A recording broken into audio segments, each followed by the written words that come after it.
ये एक बहुत इंपॉर्टेंट लम्हा होता है जब एक औरत माँ बनती है। बहुत सारी ऐसी छोटी छोटी चीज़ें हैं जिनको अगर मदर्स उसी वक्त देख लें तो बहुत सी आगे आने वाले मसले मसाइल से बचे जा सकते हैं। आंखों में से पानी आना, अगर बेबी बहुत ज़्यादा सो रहा है, निढाल है, लिथर्जिक है या एक्सट्रीमली इरिटेबल है, तो ये भी परेशानी की बात हो सकती है। हमारे घर के बुजुर्ग होते हैं वो कहते हैं कि ठीक है, तो आम सी बात है, हम बच्चे को सुरमा लगाएंगे, हम कोई घरेलू टोटका करेंगे। कि जैसे ही बच्चा पैदा होता है तो कहते हैं इसको शहद चटा दो, इसको खजूर चटा दो, या इसको इवन आब ज़मज़म की बात भी की जाती है कि इसको वो दे दो। कि वो ये मिथ्स हैं कि डिलीवर होते ही सबसे पहले जो मदर को जो सबसे पहला फीड आ रहा है that is not good for the babies.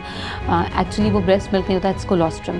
Colostrum is light yellowish coloured fluid. They should know about it कि colostrum is extremely important for their babies और वो एक्सट्रीमली हेल्दी एंड बेनिफिशियल होता है। हमें ऐसा लगता है कि माँ का दूध नहीं आ रहा, बच्चे को शहद चटा दो, वो भी मीठा होता है। It is extremely dangerous sometime. थोड़ा सा दूध पी के सो जाता है तो घंटों घंटों सोया रहता है, तो ये घंटों घंटों सोया रहना भी परेशानी की बात है। लेकिन अगर वो हाथ लगाने के बाद भी आपने यूँ किया या आपने उसके पैर को पकड़ा या जो भी जगह उसकी हिल रही है मुसलसल, आपने उसे रोका, वो नहीं रुक रहा, that means it's a fit. आपने 6-8 घंटे से दूध नहीं पिलाया, वो हाइपोग्लाइसेमिक हो जाएगा, उसकी शुगर लेवल्स डाउन हो जाएंगी। हर एक ने उसको गोद में लेना है, हर एक ने उसको प्यार करना है। आप चाहे जितनी मोहब्बत करते हैं उससे, आपने उसे चूमना नहीं है। उसकी स्किन अल्लाह ताला ने बहुत सॉफ्ट बनाई है। नेचुरली अगर आपने उसे सादे पानी से नहला दिया और आपने उसे साफ सुथरा रखा तो बच्चा सही रहेगा, उसे कोई नुकसान नहीं पहुंचेगा, उसे कोई इन्फेक्शन नहीं होगा, उसे कोई बीमारी नहीं लगेगी। लेकिन अगर आपने तरह तरह के फ्रेग्रेंट सोप्स, परफ्यूम्स और ये चीज़ें यूज़ की, वो यकीनन कोई ना कोई एलर्जी कॉज करने में रोल प्ले कर सकते हैं। वो जो तुमने पाउडर लगाया है उसके इतने माइन्यूट पार्टिकल्स हैं, वो उसके नेज़ल म्यूकोजा के अंदर जाके एलर्जी कॉज कर सकते हैं। और it's a very important allergen risk factor या ट्रिगर फैक्टर है जो फ़ौरन से एलर्जी कॉज कर देता है। अस्सलाम वालेकुम, वेलकम टू मॉमकास्ट। आप में से कितनी ख़वातीन को वो लम्हा याद है जब आपको आपके बच्चे के रोने की आवाज़ आई, पहली दफ़ा आपने उसको रोते हुए सुना और फिर उसके बाद आपके क्या एहसासात और क्या महसूसात थे? जब वो बच्चा हमारी गोद में आता है तो वो बहुत सारी ट्रांजिशन हमारे साथ तय करता है, बहुत सारा सफ़र हम उस बच्चे के साथ गुजारते हैं। आज हम उन अलामतों के बारे में बात करेंगे जो उस बच्चे को जैसे ही आपने गोद में लिया तो आपने सबसे पहले देखना है कि क्या ये अलामतें या क्या ये चेकलिस्ट है या नहीं है। आई नो कि नई जब बंदा माँ बनता है तो पहले बहुत प्रेशर होता है, लेकिन नौज़ायदा बच्चे का ख्याल रखना ये एक बड़ा प्रेशर है और बहुत सारी अलामतें ऐसी होती हैं जो उन बच्चों में आपको दिख रही होती हैं। अगर आप उन पे बर वक्त कोई स्टेप ले लें, बर वक्त आप डॉक्टर से रुजू कर लें, तो उसके नतीजे में बहुत बाद में आने वाली बीमारियों को रोका जा सकता है।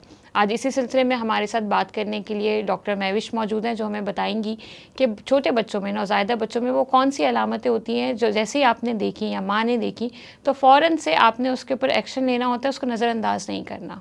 अस्सलाम वालेकुम, thank you for calling me.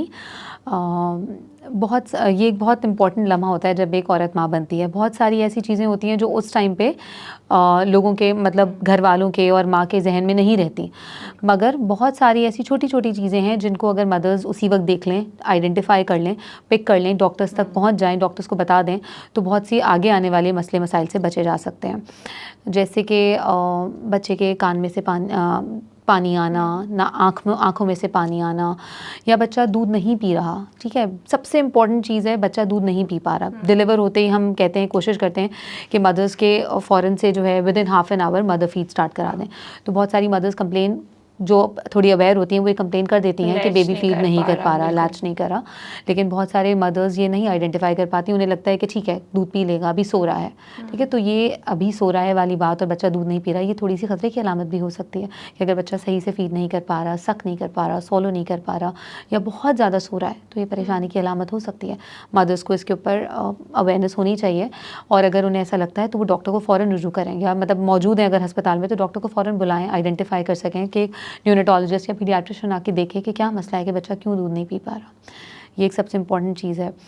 दूसरा, जिस तरह से अगर मदर को कोई अपनी प्रेगनेंसी में इन्फेक्शंस रहे हैं, कोई न्यूनेटल लाइफ में आगे जाके वो बेबी के लिए प्रॉब्लम क्रिएट कर सकते हैं। तो मदर्स को अगर इन्फेक्शन रहे थे और बेबी डिलीवर हुआ, उसके बाद अगर बेबी बहुत ज़्यादा सो रहा है, निढाल है, लिथर्जिक है या एक्सट्रीमली इरिटेबल है, तो ये भी परेशानी की बात हो सकती है। दूसरा, उसकी आइज़ में से पानी आ रहा है। कभी कभार ऐसा होता है पेरेंट्स को लग रहा होता है या जो हमारे घर के बुजुर्ग होते हैं वो कहते हैं कि ठीक है, तो आम सी बात है, हम बच्चे को सुरमा लगाएंगे, हम कोई घरेलू टोटका करेंगे या पॉलीफैक्स लगा दी सिर्फ, या कोई ऐसे ही कोई आम से ऑइंटमेंट्स लगा दिए। लेकिन डॉक्टर से पूछे बगैर अगर कोई ऑइंटमेंट लगा दिया और वो आगे जाके नुकसानदेह साबित हुआ, तो इससे बेहतर है आप डॉक्टर को कंसल्ट करें।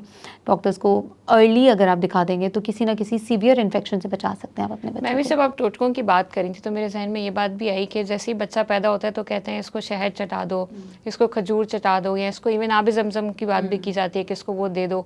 तो इसके बारे में डॉक्टर्स की क्या राय है कि क्या ये करना चाहिए या नहीं करना चाहिए? अच्छा, जिस तरह से ये कहा जाता है कि बेबी के डिलीवर होने के बाद हमारे अपने ख़ानदानों में और सब जगह हमने अपने बड़े बुज़ुर्गों को देखा है कि वो ये मिथ्स हैं कि डिलीवर होते ही सबसे पहले जो है, जो मदर को जो सबसे पहला फ़ीड आ रहा है, that is not good for the babies. Actually वो ब्रेस्ट मिल्क नहीं होता, it's colostrum. Colostrum is light yellowish coloured fluid, ठीक है। तो ये मिथ्स हमें तोड़नी है, हमें मदर्स को इस बात से अवेयर करना है। जो यंग मदर्स हैं, जो फर्स्ट टाइम मदर्स बनी हैं, they should know about it कि colostrum is extremely important for their babies, और वो एक्सट्रीमली हेल्दी एंड बेनिफिशियल होता है बिकॉज उसमें बहुत सी ऐसी एंटीबॉडीज़ होती हैं जो फर्स्ट 6 मंथ्स ऑफ लाइफ तक बच्चे को बहुत सारे इन्फेक्शन से प्रिवेंट करती है। तो जितना भी कोलोस्ट्रम बच्चे को मिलेगा, it is good for their later on life, जो उनको फर्दर इन्फेक्शन से प्रिवेंट कराएगा। और जहाँ तक बात है शहद और घुट्टी और ये तमाम चीज़ों की, जैसे आपने आबे ज़मज़म का कहा, देखें आबे ज़मज़म एक ऐसा पानी है जिससे कभी कोई नुकसान नहीं हो सकता, यकीनन माना, लेकिन बच्चे को फ़िलहाल ऐसी किसी चीज़ की ज़रूरत नहीं है जो माँ के दूध के अलावा हो। बच्चे को पैदा होने के बाद से लेकर 6 महीने तक माँ के दूध के अलावा कोई और चीज़ की ज़रूरत नहीं है। माँ के दूध में अल्लाह ताला ने शिफ़ा भी रखी है। हमें पता है आबे ज़मज़म में भी शिफ़ा है ना, शहद में भी शिफ़ा है, लेकिन माँ के दूध में भी तो शिफ़ा है। शहद फर्स्ट ईयर ऑफ लाइफ तक बच्चे के लिए नुकसानदेह भी साबित हो सकता है। हमें ऐसा लगता है कि माँ का दूध नहीं आ रहा, बच्चे को शहद चटा दो, वो भी मीठा होता है, लेकिन जो पैक्ड और टिन्ड हनी आता है, अवेलेबल होता है, it is extremely dangerous sometimes, not necessarily हर दफ़ा हो, लेकिन एक्सट्रीमली डेंजरस हो सकता है समटाइम्स। उससे बहुत से ऐसे सीवियर इन्फेक्शंस हो सकते हैं जो बच्चों के लिए नुकसानदेह होते हैं। तो हमें पेरेंट्स को ये समझाना है। अब हमें पता है कि बड़े बुजुर्ग इस तरह नहीं मानेंगे, हम हमें कहें कि डॉक्टर ने मना कर दिया है, तो आप उन्हें प्यार से भी तो समझा सकते हैं ना कि ठीक है, जैसे आबे ज़मज़म में शिफ़ा है, शहद में शिफ़ा है, घुट्टी में शिफ़ा है, वैसे माँ के दूध में भी शिफ़ा है। तो बच्चे के लिए हर मसले का हल माँ का दूध है। तो हमें इस बात को मदर्स को अवेयरनेस देनी है। जो मदर्स एंटीनेटल विजिट्स करें, उनके लिए बहुत इंपॉर्टेंट है कि वो एंटीनेटल विजिट्स लें, और आजकल बड़े हॉस्पिटल्स में ऐसा होता है। तो मदर्स को इस बात की अवेयरनेस दी जाए कि ब्रेस्ट मिल्क एक्सट्रीमली इंपॉर्टेंट है, और ब्रेस्ट मिल्क में हर तरह की बीमारियों से लड़ने की ताकत है। अल्हम्दुलिल्लाह। जब आप मदर फीड की बात करें तो मैं भी इस बारे में भी थोड़ा सा बताएं कि अमूमन ये कहा जाता है कि बच्चा अगर ज़्यादा रो रहा है तो शायद इसका पेट नहीं भर रहा, दूध हल्का आ रहा है, इसको ऊपर का दूध दे दो। तो क्या ये इस तरह से होता है, और कैसे आप डिफ्रेंशिएट करेंगे कि बच्चे का पेट माँ के दूध से भर रहा है या नहीं भर रहा? अच्छा, देखिए डिलीवर होने के फ़ौरन बाद ही जो है ना, छोटा बच्चा जब वो हम कहते हैं कि रेडी टू फीड है, तो वो रेडीनेस फॉर फीडिंग जो होती है वो इस तरह से पता चलती है कि बच्चा जो है हंग्री हो रहा है, ज़बान बाहर निकाल रहा है, लिप्स के अराउंड ज़बान को अपनी टंग टर्न कर रहा है। इसके अलावा उंगलियां मुंह में डालना शुरू कर दी। बिल्कुल न्यूनेट जो है, यूजुअली अगर उंगली मुंह में डाल रहे हैं, आपने कोई भी चीज़ उसके मुंह में दी तो वो सक करना शुरू कर देगा। तो दैट मीन्स ही और she is ready for feed. तो और फीड कर लेने के बाद अगर, और मदर्स को इस बात की अवेयरनेस देनी है हमने कि आपने दोनों ब्रेस्ट से फीड कराना है एवरी 2 आवर्स। अगर बच्चा सो भी रहा है, माएँ बहुत खुश हो जाती हैं ना कि मेरा बच्चा तो तंग नहीं करता, वो तो बड़ा अच्छा है। आराम से सोता हाँ, रहता है। दादियाँ नानियाँ भी कहती हैं कि भाई हमारा बच्चा तो बिल्कुल तंग नहीं करता, थोड़ा सा दूध पी के सो जाता है तो घंटों घंटों सोया रहता है। तो ये घंटों घंटों सोया रहना भी परेशानी की बात है। आपने इस बात के लिए मदर को मतलब कन्विंस करना है कि मदर, अगर बच्चा सो रहा है तो मदर सोचे कि भाई मैं अपने सारे काम निपटा लूँ, भले 4 घंटे सो रहा है। नहीं, आपने उसे 4 घंटे नहीं सोने देना। एवरी 2 आवर्स आपने उसे फीड कराना है। दिन में 7 से 8 दफ़ा फीड, रात में 2 दफ़ा फीड इज़ एक्सट्रीमली इंपॉर्टेंट। बच्चे की डाइट और न्यूट्रिशन के लिए ज़रूरी है। मदर से 10 मिनट्स एक साइड से लैच कराए, 10 मिनट्स दूसरे ब्रेस्ट से लैच कराए। फीड कराने के बाद वो अगर बर्प ले लेता है और वो फिर पीसफुल होकर सो जाता है अगले 2 घंटे तक, तो दैट मीन्स उसका पेट भर गया है। और ये मदर को भी महसूस होता है कि ठीक है, उसके ब्रेस्ट्स में मिल्क अवेलेबिलिटी और मिल्क सप्लाई हो रही है। अगर मदर्स को ऐसा लग रहा है कि मुझे मिल्क नहीं आ रहा, तो हम ये कहते हैं कि डब्बा लगा दो, या ये वाली चीज़ें दे दो, या फॉर्मूला दे दो, या घर का दूध दे दो। तो उससे बेहतर है कि आप मदर की डाइट अच्छी करें। मदर को आप अवेयर करें कि तुम अपनी जो नॉर्मल हमारी एक रिक्वायरमेंट है, अगर एक नॉर्मल एडल्ट की रिक्वायरमेंट है कि 2100 कैलोरीज़ लेनी है, तो मदर को, मतलब जो लैक्टेटिंग मदर है, उसको 2500 कैलोरीज़ आप दें, उसको 2600 कैलोरीज़ आप दें। वो दिन में 3 दफ़ा खाने की जगह 5 दफ़ा खाना खाए, ताकि उसकी जो रिक्वायरमेंट है वो पूरी हो, ताकि वो अपनी बेबी रिक्वायरमेंट्स पूरी कर सके। राइट। अच्छा, बच्चे को अगर टॉप फीड दे रहे हैं तो उसमें क्या डब्बे का दूध देना रिकमेंडेड है, गाय का देना है, बकरी का देना है, ये कैसे पता चलेगा? ये हम लोग अपने आम ज़बान में, हम गवर्नमेंट हॉस्पिटल्स में होते हैं जब, तो वहाँ हम जो मदर्स अनएजुकेटेड होती हैं उनको मित्रा समझाते हैं कि भाई गाय बकरी का दूध उनके बच्चों के लिए, माँ का दूध इंसान के बच्चे के लिए माँ का दूध होता है, ठीक है। फर्स्ट 12 मंथ्स तक गाय का दूध या बकरी का दूध इट इज़ नहीं नॉट देना। रिकमेंडेड। फर्स्ट 12 मंथ्स तक हम प्रोहिबिट करते हैं कहते हैं, क्योंकि काउ मिल्क प्रोटीन एलर्जीज हो जाती हैं। 3-4 महीने का है बच्चा, अब बहुत दफ़ा ऐसा होता है कि माँ का दूध नहीं पी रहा, कुछ लोगों को लगता है, कुछ अनएजुकेटेड हैं या कुछ इस तरह की अवेयरनेस नहीं है, घर वालों को ऐसा लगता है कि माँ का दूध हल्का है, उससे बच्चे का वजन नहीं बढ़ा, हम गाय का दूध देंगे, हम भैंस का दूध देंगे। तो अब आप उस दूध को किस तरह बनाते हैं, उसमें पानी भी डालते हैं ताकि वो बहुत गाढ़ा ना हो, उसमें चीनी भी डाल देते हैं कि वो मीठा हो जाए, उसमें इलायची डाल दी, जो आते हैं हमारे पास केसेस कि वो बच्चे को इस तरह पका के दे देना है। आपने उस बच्चे के साथ जुल्म कर दिया, काढ़ा बन जाता है जी, तो आपने जुल्म कर दिया उस बच्चे के साथ। उसको माँ के दूध की ज़रूरत थी, उसको और किसी चीज़ की ज़रूरत नहीं थी, ठीक है। माँ का दूध में अल्लाह ताला ने हर कुछ रखा है, तमाम न्यूट्रिशंस और तमाम जो चीज़ें हैं जो बच्चे के लिए ज़रूरी है वो तमाम चीज़ें हैं, बस हमें समझाना ज़रूरी है। तो गाय बकरी का दूध बिल्कुल भी नहीं देना। हाँ, अगर ज़रूरत है तो फॉर्मूला फीड हम एडवाइस कर देते हैं, जहाँ मदर को कोई बीमारी है, मदर नहीं दे सकती, मदर को इलनेसेस हैं, मदर खुद अच्छा फील नहीं करी, सिक है, उसे हॉस्पिटलाइजेशन की ज़रूरत है, बेबी से दूर हो रही है, तो फिर रिकमेंडेड है।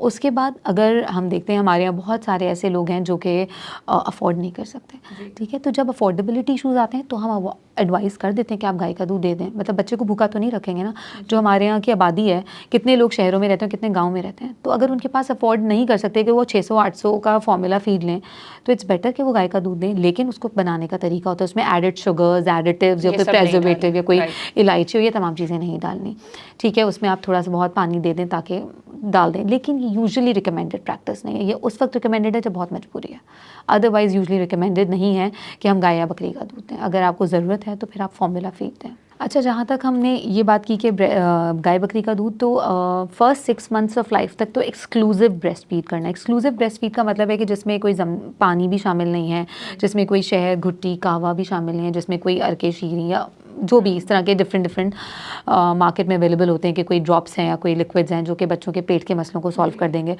वो कुछ भी रिकमेंडेड नहीं है। एक्सक्लूसिव ब्रेस्ट फीडिंग का मतलब है कि सिर्फ ब्रेस्ट फीड किया है। हम मदर से पूछते हैं कि सिर्फ दूध पिलाती हूँ, हाँ दूध पिलाते हैं, लेकिन ये वाला अर्क पिला देते हैं, ये पिला देते हैं, ये वाटर पिला देते हैं, तो ये रिकमेंडेड यूजुअली नहीं है, ठीक है। उससे कोई फ़ायदा नहीं होता बल्कि नुकसान ही हो सकता है। और जहाँ तक हमने दूध की बात की, तो गाय का दूध और बकरी का दूध, गाय का दूध या बकरी का दूध, स्पेशली गाय का दूध या भैंस का दूध 12 मंथ्स ऑफ लाइफ तक नहीं देना, फर्स्ट ईयर ऑफ लाइफ तक आपने नहीं देना। उसके बाद आप दे सकते हैं बच्चों को, जब आप मदर फीड के अलावा जब आपने वीनिंग स्टार्ट की, जो आप कोई सीरियल्स देना शुरू करते हैं 6 मंथ्स ऑफ लाइफ में, आप कहते हैं कि आप सीरियल्स दें, तो उसमें आप कौन सा दूध डालेंगे, लेकिन उसमें भी आप गाय का दूध नहीं डाल सकते, ठीक है। तो उस वक्त फिर ये प्रैक्टिस होती है कि आप होम बेस्ड सीरियल्स यूज़ करें। आप ऐसी कोई चीज़, कोई एडिटिव्स या कोई बाहर के आप सीरियल्स ले रही है आपने, जिसमें आपको एडिटिव्स डालने हैं, आपने घर का दूध भी डालना है, तो यूजुअली हमारी प्रैक्टिस होती है कि हम इसको अवॉइड करें। बच्चों को, मदर्स को हम ये रिकमेंड करते हैं, उनको ये हम अवेयरनेस देना चाहते हैं कि 6 मंथ्स तक वो एक्सक्लूसिवली ब्रेस्ट फीड करें। उसके बाद जब वो वीनिंग स्टार्ट करें, सेमी सॉलिड से स्टार्ट करें, तो होम बेस्ड सीरियल स्टार्ट करें, जिसमें आप घर में खिचड़ी बनाइए, ठीक है, बनाना दे सकते हैं, सब्जियां दे सकते हैं, प्यूरी कर बना के आपने दे दिया, और पोटैटो मैश करके दे दिया। और सबसे इंपॉर्टेंट होता है कि 6 मंथ्स ऑफ लाइफ के बाद आप राइस बेस्ड सीरियल्स स्टार्ट करते हैं। तो हमारे यहाँ बहुत कॉमन प्रैक्टिस है कि मार्केट में जो कमर्शियल पैक्स अवेलेबल होते हैं राइस बेस्ड सीरियल्स, हम वो यूज़ करना शुरू कर देते हैं। वो टीवी पे इतने कलरफुल एड्स दिखाए जाते हैं, उनका बच्चा बड़े अच्छे से ग्रो कर रहा है, मदर भी उसको दे रही है, तो ये टीवी पे बहुत अच्छा लगता है, लेकिन उसके अंदर इतनी एडेड शुगर्स हैं, उसमें इतने एडिटिव्स हैं, उसमें इतने प्रेजर्वेटिव्स हैं, इतने फूड कलर्स हैं, जो later on in their lives बच्चों के लिए नुकसानदेही साबित होते हैं। तो जो हमारे पुराने ज़मानों में हमारी मदर्स ने हमारे साथ किया था कि हमें घर में साबूदाने की खिचड़ी बना दी, साबूदाने का लिक्विड बना दिया, कस्टर्ड्स जो हो गए, या वो जो घर में खिचड़ी बना देते हैं, और चिकन, खिचड़ी के अंदर आप चिकन डाल दें, आप पोटैटो डाल दें, मैश कर दें उसको, या आप घर में फ्रूट्स जो हैं उनकी प्यूरी करके दे दें, वेजिटेबल्स को प्यूरी फॉर्म में दे दें, तो दैट इज़ एक्सट्रीमली हेल्दी, क्योंकि उसमें आप कोई भी एडिटिव्स नहीं ऐड करें, कोई आप उसमें कोई एडिड शुगर्स ऐड नहीं कर रहे, बिल्कुल आपने खालिस एक ग़िज़ा। हाँ, और शुगर्स का मैं सबसे इंपॉर्टेंट बताऊँ, जो रिफाइंड शुगर हमारे यहाँ यूज़ होती है कि बच्चे को हर चीज़ मीठी करके दे दो या शहद डाल के दे दो, उसकी बिल्कुल ज़रूरत नहीं होती है बच्चे को एडिड शुगर्स की किसी चीज़ में ज़रूरत नहीं है। जब आप उसको कोई साबूदाना दे रहे हैं, तो वो साबूदाने के अंदर जो नेचुरली अल्लाह ताला ने जितना मीठा रखना था वो बना के दिया है। या जो फ्रूट्स में हम शेक्स बच्चों को देते हैं, जो 6-7 महीने का, 8 महीने का हमारा बच्चा हो गया है, हम उसे, आजकल जैसे सीज़न है, हमने मैंगो शेक दे दिया, हमने बनाना शेक दे दिया, इट इज़ नॉट नेसेसरी कि आप उसके अंदर एडेड रिफाइंड शुगर डाल रहे हैं 1 चम्मच 2 चम्मच भर के। अच्छा, मैं भी इस बारे में तो डॉक्टर कहते हैं ना कि आप पहला पूरा साल नमक और चीनी नहीं देनी बिल्कुल चाहिए। नहीं देनी, बिल्कुल नहीं देनी। जो यूजुअली हम ये कहते हैं कि भाई वाइट्स ना दें, नमक क्यों देना है अपने बच्चे को नमक, मतलब हम ये कहते हैं कि बाद में बच्चा जो है ना, नहीं उसका टेस्ट डेवलप होगा उसका टेस्ट आहिस्ता आहिस्ता डेवलप होगा, उसको ज़रूरत नहीं है बहुत a pinch of salt to add the taste, to get the taste आपने दे दिया, ठीक है, अ पिंच ऑफ सॉल्ट, लेकिन शुगर्स तो बिल्कुल नहीं देनी। अच्छा, क्यों नहीं दें, उसके नतीजे में क्या होगा? देखें जितनी भी आप एडिटिव्स देते हैं ना जो बिल्कुल नेचुरल चीज़ों से हट के, सॉल्ट के बारे में मैं इतना नहीं कहूँगी, लेकिन शुगर्स, बिकॉज शुगर मेटाबॉलिज्म जो है बच्चे का, मेटाबॉलिक डिसऑर्डर्स इतने सारे होते हैं जो शुगर्स से रिलेटेड होते हैं। Later on in their lives हमने आजकल कितने सारे बच्चे देखें जो बिहेवियरल डिसऑर्डर्स के साथ आ रहे हैं, जो टॉडलर्स एज ग्रुप में 3-4 ईयर्स का बच्चा है, दूसरों के साथ खेलता नहीं है, मिंगल नहीं हो रहा, अपने आप में लगा हुआ है, स्क्रीन्स पे लगा हुआ है। उनकी सबसे बड़ी वजूहत क्या हैं, जब डॉक्टर्स बाद में आइडेंटिफाई करते हैं, वो फूड कलर्स और प्रेजर्वेटिव्स और एडिटिव्स, जो आपने फूड कलर्स डाली, जेलीज दे दी बच्चों को, या जो आपने तो ये जिस तरह के इसको सीरियल्स इफेक्ट हैं करता है। उसको इफेक्ट करता है। उनकी ब्रेन की जो ग्रोथ हो रही है, जो डेवलपमेंट हो रही है, उसको बहुत इफेक्ट करती है ये शुगर मेटाबॉलिज्म जो बॉडी में जाके करता है। तो एडिड शुगर्स यूजली हम अवॉइड करने का कहते हैं। राइट। मैं भी जब हम ग़िज़ा की बात कर रहे हैं तो ये ऑब्वियसली लिंक्ड है आपके गैस्ट्रो इंटेस्टाइनल इश्यूज़ के साथ। तो बच्चे का वैसे बहुत कॉमन होता है, न्यूबॉर्न बच्चे कोलिक होता है, माँ को पता ही नहीं चलता कि वो एक लंबे टाइम तक, 1 हफ्ता 3 दिन, तो बच्चा शाम से रोना शुरू हुआ, पूरी रात रोता रहा, वो उसको लेके टहल रही हैं, टॉप फीड भी देना शुरू कर दी इसी घबराहट के अंदर। तो कैसे पता चलता है कि ये बच्चा सिर्फ कोलिक है या इसको कोई और गैस्ट्रो इश्यूज़ हैं? अच्छा, गैस्ट्रो के भी और कौन से ऐसे मसाइल होते हैं जो लेटर एजेस में जाके कोई प्रॉब्लम या कोई बड़ी बीमारी बन सकते हैं? अच्छा देखिए, जिस तरह से आपने कहा कि कोलिक मदर्स, तो कोलिक मदर्स किस तरह आइडेंटिफाई करें, तो जिस तरह से आपने बात की कि इवनिंग में शुरू होता है, अगर बच्चा दूध पीने के बाद सो जाता है आराम से और 2 घंटे तक वो सोया रहता है, तो इसका मतलब उसका पेट भर गया, वो सही है। लेकिन उसके बाद भी स्पेशली शाम के टाइम पे जब वो एक्सट्रीमली इरिटेबल हो रहा है, क्राई कर रहा है बहुत ज़्यादा, इनकंसोलेबल उसकी क्राई हो रही है, आप उसको स्वैग कर रहे हैं, आप उसको झूले झुला रहे हैं, वो नहीं सही हो रहा, तो उसका मतलब है कि कहीं ना कहीं इश्यूज़ हैं। और यूजुअली न्यूनेट्स हमारे पास जब आते हैं तो वो कोलिक के साथ आते हैं, और 5 मंथ्स ऑफ एज तक वो कोलिक रहता है, उसके बाद आहिस्ता आहिस्ता वो इश्यूज़ रिजॉल्व हो जाते हैं। तो कोलिक बेबीज़ के लिए मदर को इसी तरीके से आइडेंटिफाई करना है कि ठीक है भाई, दिन भर सही रहा, खेल कूद रहा है, शाम रात हुई बच्चे ने रोना शुरू कर दिया, तो उसके लिए बहुत इंपॉर्टेंट है कि मदर की जो हैबिट है वो बर्पिंग की हैबिट अच्छी रखें, कि बेबी को बर्प दिला दी। दूसरा, हॉट कंप्रेसेस, हम कोई भी ड्रॉप्स एडवाइस नहीं करते, यूजुअली बहुत सारे मार्केट में ड्रॉप्स अवेलेबल हैं, कोलिक ड्रॉप्स। तो हमारी यूजुअल प्रैक्टिस होती है कि आप बेबी को ना दें कुछ भी, आप बेबी को हॉट कंप्रेसेस, सबसे इंपॉर्टेंट होता है कि आप गर्म कपड़े से सिकाई कर दें उसको, ठीक है। जो हमारे घर में मतलब बुज़ुर्ग बहुत सारी ऐसी बातें कहते हैं जो टोटके हैं, वो इंपॉर्टेंट भी होते हैं हमारे लिए आइडेंटिफाई करना, क्योंकि आप उसको जो भी आप ड्रॉप्स दे रहे हैं उनकी कोई सिग्निफिकेंस नहीं है, वो हर्बल मेडिकेशंस हैं या किसी भी चीज़ से बनाए गए हैं, वो कमर्शियल पैक्स हैं, उनकी अच्छा, कोई। कोलिक के इस कंडीशन के अंदर क्या काढ़ा दे सकता है? ये भी बड़ा रिकमेंडेड होता है कि वो आप काढ़ा दे दें, ग्राइप वाटर दे दें। नहीं, हम रिकमेंड नहीं करते। फर्स्ट 6 मंथ्स तक तो कुछ भी नहीं देना, ठीक है। फर्स्ट 6 मंथ्स के बाद कभी कभार नज़ला ज़ुकाम के लिए बच्चों को किसी चीज़ का कावा बना के दे दिया तो ठीक है, फ़ाइन, आप दे देते हैं, वो तो घर के जो बुज़ुर्ग कहते हैं कि आपने किसी चीज़ का काढ़ा बना के दे दिया, लेकिन 6 मंथ्स तक तो नहीं। और कोलिक यूजुअली फर्स्ट 6 मंथ में होता है। आपने हॉट कंप्रेसेस करने, और अगर वो एक्सट्रीमली इनकंसोलेबल क्राई हो रही है, तब फिर आप सोचेंगे, आप हो सकता है उसे पेन हो रहा है ना, उसे पेन हो रहा है, तो आप उसे सिर्फ जो नॉर्मल जो पायरेटिक ड्रॉप्स होते हैं, पैनाडोल या जो भी कैल्पोल या इस तरह के जो ड्रॉप्स आते हैं, आप वो बच्चे के पेन रिलीफ करने के लिए आप वो दे सकते हैं। उसके कोलिक इश्यूज़ को सॉल्व करने के लिए आप जो कोलिक ड्रॉप्स दे रहे हैं वो यूजुअली रिकमेंडेड नहीं होते। और जहाँ तक आपने बात की कि मदर कैसे आइडेंटिफाई करेगी कि कोलिक ही है या कुछ और है, तो कोलिक में ये होता है कि वो शाम के टाइम पे बच्चे ने रोना शुरू किया, उसको शाम में जो है ना, सुबह सही रहा, लेकिन अगर बच्चा पूरा दिन एक्सट्रीमली इरिटेबल है, एक्सट्रीमली इनकंसोलेबल उसकी क्राई है, या वो नहीं दूध पी रहा, या उसे कोई मसला लग रहा है, बहुत ज़्यादा रो रहा है, नॉर्मल से रूटीन से हट के रो रहा है, तो फिर इसका मतलब है कि वो कहीं ना कहीं परेशान है ना।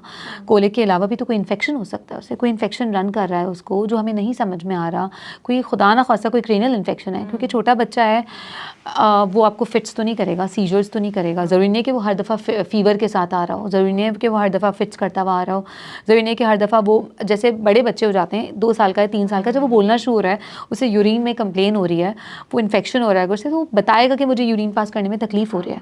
छोटा बच्चा तो नहीं बता सकता, और छोटे बच्चे में यूटीआईज कॉमन होते हैं, अगर मदर ने डायपर नहीं चेंज किया, कोई यूरिनरी इन्फेक्शन हो गया, तो मदर को ये पता होना चाहिए, मदर को ये अवेयरनेस होनी चाहिए कि अगर बच्चा रो रहा है तो मैंने डायपर भी खोल के देखना है। हो सकता है कि उसके डायपर, उसको वो यूरिन कम पास कर रहा है, उसे यूरिन नहीं पास किया, तो इसका मतलब उसे कोई यूरिनरी इन्फेक्शन है। उसे हाथ लगा के चेक करना है मदर को कि बच्चा बहुत गर्म तो नहीं हो रहा है, बहुत ठंडा तो नहीं हो रहा। अगर वो एक्सट्रीमली गर्म है तो फिब्राइल है, ठीक है, हमें समझ में आता है बच्चे को बुखार है, इन्फेक्शन है, लेकिन अगर वो ठंडा पड़ा हुआ है तो it's also a sign of sepsis. Blood में कोई इन्फेक्शन रन कर रहा है जिसकी वजह से बच्चा टेम्परेचर इंस्टेबिलिटी के साथ आ रहा है, वो सेप्टिक हो रहा है, आपको उसका टेस्ट भिजवाना है, आपने डॉक्टर को कंसल्ट करना है। अमूमन ये भी तो होता है कि न्यूबॉर्न बच्चा अगर बहुत ठंडा है तो हम ये अज्यूम कर लेते हैं कि इसको ठंड लग रही होगी। तो उसमें फिर आपने बहुत दूसरे साइंस भी देखने ना कि बच्चा अगर ठंडा हुआ है, आपने ठीक है कवर कर दिया उसको।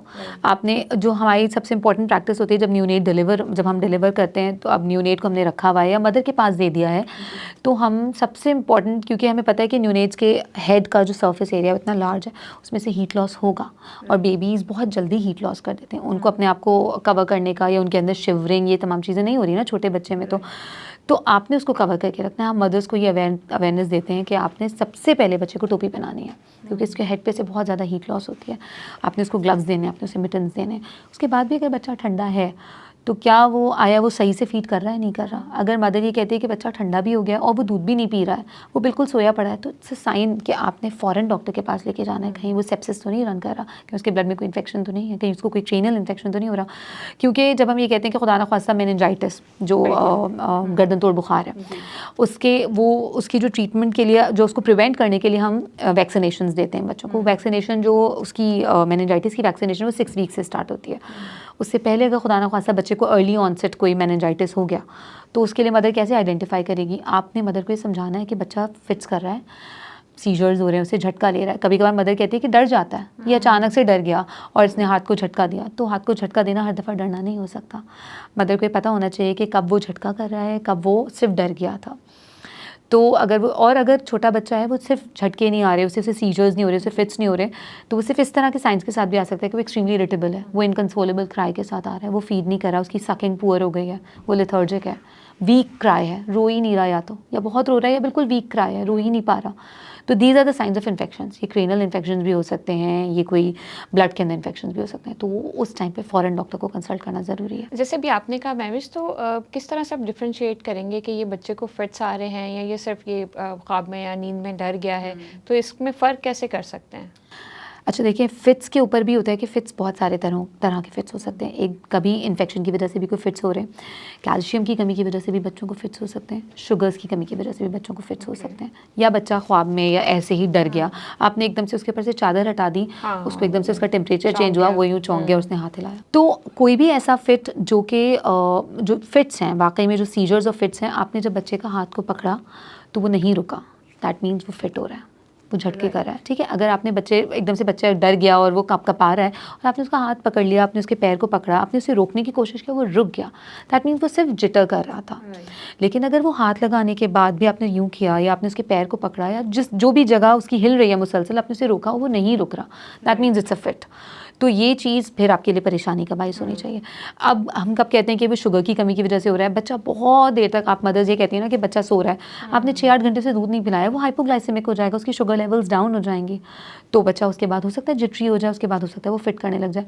सिर्फ नॉर्मली अगर सिर्फ हाइपोग्लाइसीमिया, आपने 6-8 घंटे दूध नहीं पिलाया, तो वो हाइपोग्लाइसीमिया होना अलग होता है। कुछ बच्चों के अंदर इन्फेक्शंस होते हैं, कुछ बच्चों के अंदर डिसऑर्डर्स होते हैं जो कंजेनाइटल डिसऑर्डर्स होते हैं, जिसमें शुगर लेवल्स कम हो जाती हैं बच्चों की, वो मेटाबॉलिक डिसऑर्डर्स होते हैं, उनको आइडेंटिफाई करना ज़रूरी होता है। उसकी अगर बच्चा बार बार शुगर की कमी की वजह से फिट्स कर रहा है, तो ये परेशानी की बात है, कोई ना कोई मेटाबॉलिक डिसऑर्डर है जिसे आइडेंटिफाई करना ज़रूरी है। अगर ये न्यूनेटल एज में नहीं आइडेंटिफाई हुआ, 4-5 मंथ्स के बाद बच्चा फीड नहीं कर रहा था, उसे फिट्स होना शुरू हो गए और उसके बाद वो हर फीड को वॉमिट आउट कर रहा है, तो ये परेशानी की बात हो सकती है, कोई मेटाबॉलिक डिसऑर्डर है जो कंजेनाइटल डिसऑर्डर है। या अगर कोई बच्चा फिट्स कर रहा है तो वो इन्फेक्शन हो सकता है, जो क्रेनियल नर्व्स का इन्फेक्शन है, जो आपका मेनिंजाइटिस है, ब्लड डिसऑर्डर है। तो ये हमें आइडेंटिफाई करना, ये मदर को आइडेंटिफाई करना ज़रूरी है कि मेरा बच्चा फिट्स कर रहा है या नहीं। अगर वो फिट कर रहा है, वो डॉक्टर के पास लेके जाएंगी, तब डॉक्टर हमसे सवालात करेगा कि भाई बुखार के साथ था या ऐसे ही था, या फिर वो कैल्शियम की कमी है, तो फिर हम वो ब्लड टेस्ट करा के देखते हैं कि शुगर लेवल्स टेस्ट कर लिए, कैल्शियम्स टेस्ट कर लिए। Initially first 2 days of life में अगर बच्चा फिट कर रहा है, तो वो शुगर की कमी की वजह से भी कर सकता है, वो कैल्शियम की कमी की वजह से भी कर सकता है, या अगर उसके साथ साथ जो मैंने आपको अलामतें बताई, तो वो मेनिंजाइटिस भी हो सकता है, या वो क्रेनल इन्फेक्शन भी हो सकता है। तो ये बड़ी अनकॉमन नॉलेज थी कि शुगर की कमी की वजह से भी बच्चे को फिट्स आते हैं। नॉर्मली हमें इस चीज़ के बारे में इतना नहीं पता होता। अगर मदर ने आइडेंटिफाई कर लिया कि वो फिट्स हैं, तो हम ये भी जानना चाहेंगे कि आपने सिर्फ बच्चों के डॉक्टर के पास जाना है या आप न्यूरोलॉजिस्ट के अप्रोच करेंगे? यूजुअली ये तमाम चीज़ें बच्चों के डॉक्टर ट्रीट करते हैं। ठीक पीडियाट्रिक न्यूरोलॉजिस्ट के पास उस वक्त कंसल्ट किया जाता है जब कोई ब्रेन डिसऑर्डर है, कोई डेवलपमेंटल डिसऑर्डर है, कोई डेवलपमेंटल डिसेबिलिटी है, जो कि फिर वो न्यूरोलॉजिस्ट का डोमेन हो जाता है। जो जनरल प्रैक्टिस है कि न्यूनेट्स की प्रैक्टिस है और इन्फेंट्स में फर्स्ट 6 मंथ्स में या फर्स्ट 12 मंथ्स में अगर कोई बच्चे को कोई शुगर की कमी की वजह से फिट्स आ गए या कोई ब्रेन के अंदर इन्फेक्शन जैसे मैंने मेनिंजाइटिस कहा, तो उसको ट्रीट करने के लिए फिर पीडियाट्रिशियन के पास ही आपने रिकमेंड करना होता है। अच्छा, यहीं से मुझे एक बात ये भी याद है कि देखिए जब बच्चा आपकी गोद में आता है तो 24 घंटे के अंदर अंदर आप पहला जो सिम्टम उसके अंदर देखते हैं वो जॉइंटिस का है और वो बड़ा ही कॉमन होता है। हम लोग पहले ही प्रीअज्यूम नोशन नहीं होता है कि अब घर जाएंगे और इसको जो है धूप लगवाएंगे और एक ये भी कहते हैं कि जितना ज़्यादा फीड करवाएंगे उतना ज़्यादा वो यूरिन पास करेगा तो इससे भी वेयर ऑफ हो जाएगा। तो जॉइंटिस का कि अगर क्या जॉइंटिस इतना ही आसान और इतनी आम सी चीज़ होता है कि ठीक है आपने धूप लगवा लिया, आपने फीड करा दिया, या इसकी भी कोई कॉम्प्लिकेशंस है? देखिए जितना आसान हम जॉन्डिस को समझते हैं उतना आसान होता नहीं है। जॉन्डिस की बहुत सी टाइप्स हैं, बहुत सी कॉम्प्लिकेशंस भी हैं। जो सबसे इंपॉर्टेंट कॉम्प्लिकेशन है अगर हम मेडिकल टर्मिनोलॉजी में बताते हैं तो वो है बिलीरुबिन एन्सेफेलोपैथी, यानी जॉन्डिस के अंदर ब्लड के अंदर एक हार्मोन या एंजाइम आप कह लें बिलीरुबिन होता है, वो इतना ज़्यादा बढ़ जाता है कि वो ब्रेन को क्रॉस कर जाता है, ब्लड ब्रेन बैरियर को क्रॉस करके ब्रेन में आ जाता है और फिर ब्रेन के अंदर इन्फेक्शंस कॉज कर देता है। उसको हम बिलीरुबिन एन्सेफेलोपैथी कहते हैं और उसकी वजह से एक टर्मिनोलॉजी हम यूज़ करते हैं कर्निक्टरस। कर्निक्टरस एक ऐसी टर्मिनोलॉजी है जो कि एक्सट्रीमली लाइफ थ्रेटनिंग है। ओके जब वो डेवलप हो जाती है इसका मतलब है कि बच्चे के ब्रेन के अंदर बिलीरुबिन चला गया है और वो बच्चे के ब्रेन को अब आगे फर्दर कॉम्प्लिकेट करेगा। तो वो होने से प्रिवेंट करना है आपने।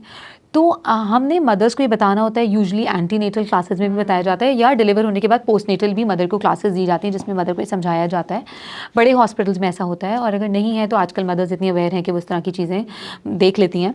उसमें ये होता है कि 2 तरह का जॉन्डिस जो मैं सबसे सिंपल करके बताना चाहूँ, एक फिजियोलॉजिकल जॉन्डिस और एक पैथोलॉजिकल जॉन्डिस है। फिजियोलॉजिकल जॉन्डिस वो जॉन्डिस होता है जिसके लिए हमारे घर वाले बड़े बुजुर्ग कहते हैं कि पी लिया तो हर बच्चे को, ठीक है, तो वो फर्स्ट 24 आवर्स गुजरने के बाद आएगा।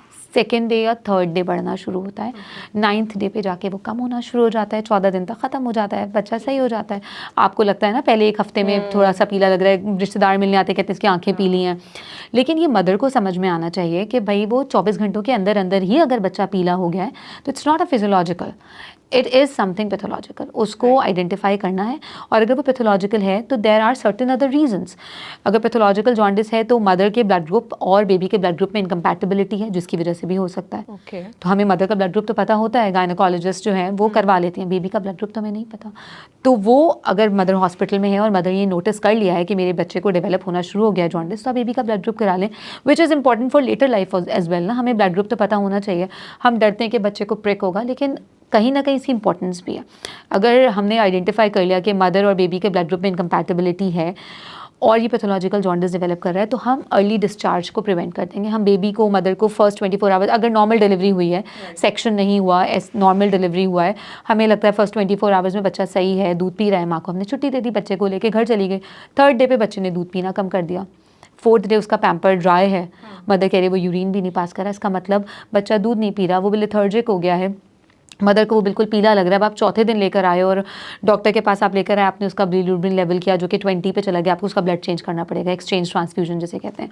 क्योंकि जब आपने इनिशियली किया, आइडेंटिफाई कर लिया, तो आपने फोटोथेरेपी जो नीली रोशनी में हम कहते हैं रखने का, हॉस्पिटल के अंदर जो फोटोथेरेपी लाइट्स होती हैं, आपने उसमें रख दिया और बच्चे को आपने फ्लूइड दिया, फीड दिया, तो बहुत हद तक मुमकिन है कि बच्चा जल्दी इंप्रूव कर जाएगा। लेकिन अगर वो ना हुआ और खून तब्दील करने की नौबत आ गई तो it's dangerous, it's a life threatening process.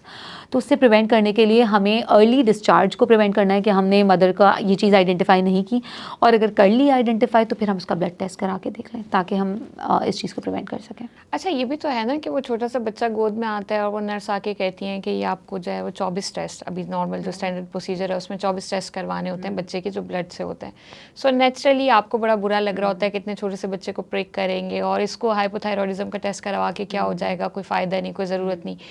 In test की, ये जो अभी आजकल दिए जा रहे हैं, इन टेस्ट की कितनी इंपॉर्टेंस है, इनके रिजल्ट की कितनी इंपॉर्टेंस है?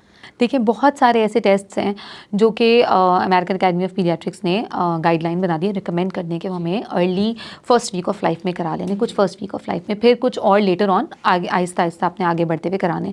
लेकिन जो फर्स्ट वीक ऑफ लाइफ में हमने कराने या बिफोर डिस्चार्ज हमने कराने हैं, उनकी उतनी ही सिग्निफिकेंस है जितनी आगे जाके उन बीमारियों से लड़ने के लिए जो आपने करना पड़ेगा। फिर वो जो लाइफ थ्रेटनिंग कॉम्प्लिकेशंस कर देंगी वो बीमारियाँ, बहुत सी कंजेनाइट। अब फॉर एग्जांपल अगर एक न्यूनेट डिलीवर हो रहा है, ठीक है, आपने एक न्यूनेटोलॉजिस्ट को बुलाया या आपने एक पीडियाट्रिशियन को बुलाया, वो उसे एग्जामिन कर रहा है, तो इट्स वेरी इंपॉर्टेंट कि वो उसके हार्ट को देख ले, ठीक है। अगर आपने उसका हार्ट सुन लिया, ऑस्कल्टेट कर लिया और आपको कोई एक्स्ट्रा एडेड साउंड मिल गई, तो आपने इको करा लेना है। अगर एक प्री टर्म बेबी डिलीवर हो रहा है जो टर्म पे डिलीवर नहीं हुआ, वक्त से पहले डिलीवर हो गया, यूजुअली जो बच्चे टर्म डिलीवर होते हैं उनके अंदर कोई कंजेनाइटल हार्ट इशू नहीं होता, लेकिन होता है लेकिन कम होता है, रेशो प्री टर्म्स में ज़्यादा होता है। तो अगर एक बच्चा प्री टर्म डिलीवर हुआ है तो ये पेरेंट्स की भी रिस्पॉन्सिबिलिटी है, डॉक्टर्स की ज़्यादा रिस्पॉन्सिबिलिटी है। लेकिन अगर आप मतलब डॉक्टर्स आपको बता रहे हैं तो पेरेंट्स को अवेयरनेस होनी चाहिए कि हमारे बच्चे के फ़ायदे के लिए बता रहे हैं कि उसका इको होना ज़रूरी है, कि अगर कोई प्री टर्म डिलीवर हुआ है, उसका दिल सही नहीं बन सका होगा, यकीनन कुछ ना कुछ कमी रह गई होगी, तो उसको प्रिवेंट करने के लिए आप इको करा लें। अगर आपने इको करा लिया, आपने अर्ली डायग्नोज कर लिया, तो आप अर्ली ट्रीट कर सकते हैं उसको। इसी तरीके से जैसे आपने हाइपोथायरॉयडिज्म की बात की, देखिए अगर कंजेनाइटल हाइपोथायरॉयडिज्म है अगर एक बच्चे को, और वो लेटर ऑन जाके एक डिजीज़ कॉज करता है जिसे हम क्रेटिनिज्म कहते हैं, it's a mental disorder, it's a mental disability जो कि डेवलपमेंटल मोटर डिले भी करेगा, डेवलपमेंटल डिले भी करेगा। 1 साल का होने के बाद जब आप कहते हैं कि हमारा बच्चा, या 2 साल का या 3 साल का होने के बाद आप कहते हैं हमारा बच्चा सुस्त पड़ा रहता है, खेलता नहीं है, बाकी पीयर्स के साथ अपने दोस्ती नहीं करता, उनके साथ खेल नहीं रहा, बिल्कुल निढाल पड़ा हुआ है, या जो 1 महीने का हो चुका है, 2 महीने का हो चुका है, बहुत ज़्यादा सो रहा है, रो नहीं रहा, दूध सही नहीं पी रहा, रिस्पॉन्सिव नहीं है, तो इट्स अ कॉमन साइन कि कहीं वो हाइपोथायरॉइड तो नहीं हो रहा। या जैसे मैंने जॉन्डिस की बात की थी, अगर पर्सिस्टेंट जॉन्डिस है, 14 डेज ऑफ लाइफ हो गया, उसके बाद भी जॉन्डिस है, तो कहीं ये हाइपोथायरॉइड तो नहीं है। तो ये सारे साइंस होते हैं हाइपोथायरॉइड के। उससे बचने के लिए आप पहले 3rd डे पे डॉक्टर की बात मान के 3rd डे या 1 वीक में आप T4 और TSH लेवल्स करा लें। It's a recommended, it's a screening test, क्योंकि जो क्रेटिनिज्म है, जो मैंने आपको बताया, मेंटल डिसऑर्डर्स जो हैं, जो मेंटल डिसेबिलिटी है, इट्स अ प्रिवेंटेबल डिसऑर्डर। अगर हमने फर्स्ट वीक ऑफ लाइफ में बच्चे को डिस्चार्ज से पहले 3rd डे पे, 3rd डे से लेकर 7 डे तक अगर हमने उसका TSH लेवल्स करा लिया और वो उसमें कोई प्रॉब्लम आई, हमने आइडेंटिफाई कर लिया, पीडियाट्रिशियन और पीडियाट्रिक एंडोक्राइनोलॉजिस्ट मिलके उसकी जो ट्रीटमेंट है वो स्टार्ट कर दी, तो बच्चा लाइफ लॉन्ग इलनेस से, लाइफ लॉन्ग मेंटल डिसेबिलिटी से बच सकता है। It's a preventable thing. तो ये बहुत एक्सट्रीमली इंपॉर्टेंट है। जिस तरह आपने कहा शुगर टेस्ट, डिलीवर होने के फ़ौरन बाद, फर्स्ट आवर के बाद आपने बच्चे की शुगर्स टेस्ट करनी है। अगर मदर डायबिटिक है तो फ़ौरन करनी है, क्योंकि जो इन्फेंट ऑफ डायबिटिक मदर होता है उसके अंदर फ़ौरन से डिलीवर होते ही हाइपोग्लाइसीमिया हो सकता है, उसकी शुगर्स कम हो सकती हैं। तो अगर आपने वो आइडेंटिफाई ना किया, अगर मदर डायग्नोज नहीं थी, मदर अनडायग्नोज भी तो डायबिटिक हो सकती हैं, या उनको जेस्टेशनल डायबिटीज़ थी, या उनको पहले से डायबिटीज़ थी लेकिन आइडेंटिफाई नहीं हो सकी। बहुत सारी मदर्स पहले से एंटीनेटल विजिट्स नहीं कराती, तो अगर वो आइडेंटिफाई नहीं हो सका और बेबी के अंदर इन्फेंट ऑफ डायबिटिक मदर होने की वजह से कोई प्रॉब्लम्स हुई, तो वो आप सिर्फ अर्ली शुगर टेस्ट करना, एक प्रिक ही तो करना है जिससे आपका बच्चे का शुगर चेक हो सकता है। तो आपने वो अगर अर्ली टेस्ट करा लिया तो आप बहुत सी लेटर ऑन कॉम्प्लिकेशन से बच सकते हैं। सो वो जो टेस्ट हमें डॉक्टर्स कह रहे होते हैं वो हाईली रिकमेंडेड हैं और वो बाद में आने वाली बीमारियों से बच्चे को बचा सकते हैं, राइट। यहाँ पर एक चीज़ और बताइएगा महविश, कि जब हम बच्चा घर ले आते हैं, अल्लाह का शुक्र है सब ठीक था, आप उसको घर भी ले आए, अब हमने जो है वो अमूमन तासुर होता है कि अब हम उसको सुबह शाम नहलाएंगे और अच्छी अच्छी खुशबुओं में, मतलब जो है ना उसको खुशबुओं में नहला देंगे, तो इसके बारे में डॉक्टर्स क्या कहते हैं? बड़ा एक कॉमन वो है ना नोशन है कि हम उसको पाउडर भी लगाते हैं, हम परफ्यूम भी लगा रहे होते हैं, हम ऐसी खुशबुएं ढूंढते हैं जो यूनिक हो और ज़्यादा से ज़्यादा खुशबू में बच्चे को रख रहे होते हैं। सो इसमें के बारे में क्या है, ये करना चाहिए या नहीं करना चाहिए? मैं आपका ये जवाब, इसका जवाब मैं आपको बाद में दूंगी। एक चीज़ जो मैंने मिस की है वो मैं आपको बताना चाहूँगी। जैसे आपने मुझसे कहा कि पहले मदर सबसे पहले क्या नोटिस करे, तो हमने कहा हम हार्ट सुन लेते हैं, ये सुन लेते हैं, इसके अलावा डायपर, ठीक है, मदर अपने बेबी का जेनिटेलिया खुद चेक करे, ठीक है, या डॉक्टर भी चेक करे, डॉक्टर का काम होता है कि वो आके चेक करे, लेकिन अगर बिलफर्ज मदर ने, डॉक्टर ने नहीं चेक किया, आपने जिनेटोलॉजिस्ट विजिट नहीं किया। जेनिटेलिया चेक करना इज़ वेरी इंपॉर्टेंट, ठीक है। कोई एम्बिग्विटी तो नहीं है जेनिटेलिया में, मेल है फीमेल है, कोई बहुत सारी ऐसी चीज़ें होती हैं जो लेटर ऑन जाके 6 महीने का हो गया तब जाके मदर्स ने आइडेंटिफाई किया कि अनडिसेंडेड टेस्टीज हैं, मेल चाइल्ड है उसके टेस्टीज डिसेंड नहीं हुए हुए। तो 6-8वें महीने में जाके मदर्स जो है लेकर आती हैं, फिर उनकी ऑपरेट करते हैं और फिर उसमें कोई प्रॉब्लम्स हो सकती हैं, लेटर ऑन जाके फर्टिलिटी इशूज़ हो सकते हैं मेल चाइल्ड को।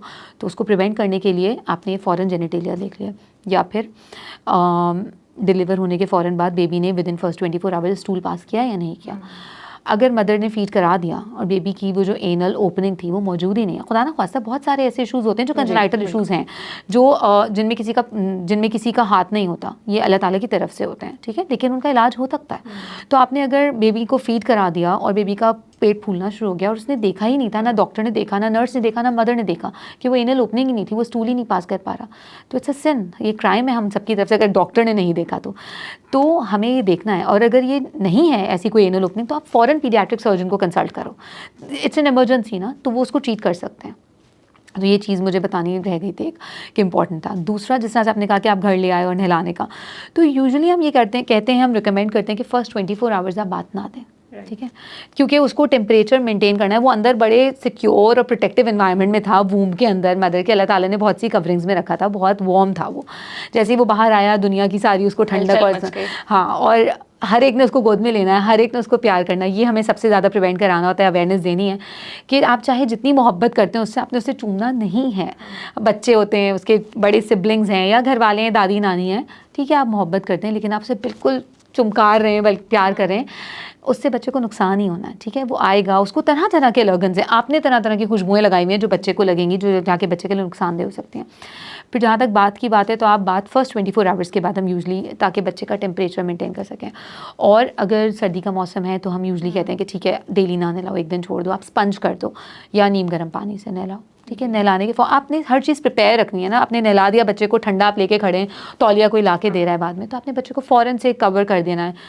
और नहलाने के फ़ौरन बाद या नहलाने के लिए भी जो साबुन और जो आपने शैम्पूज़ और जो आपने लोशंस और ये जो आप यूज़ करते हैं, जितने मार्केट में कमर्शियल प्रोडक्ट्स हैं, आई एम नॉट सेइंग कि वो बुरे हैं, बट बच्चे के लिए नीडेड नहीं है।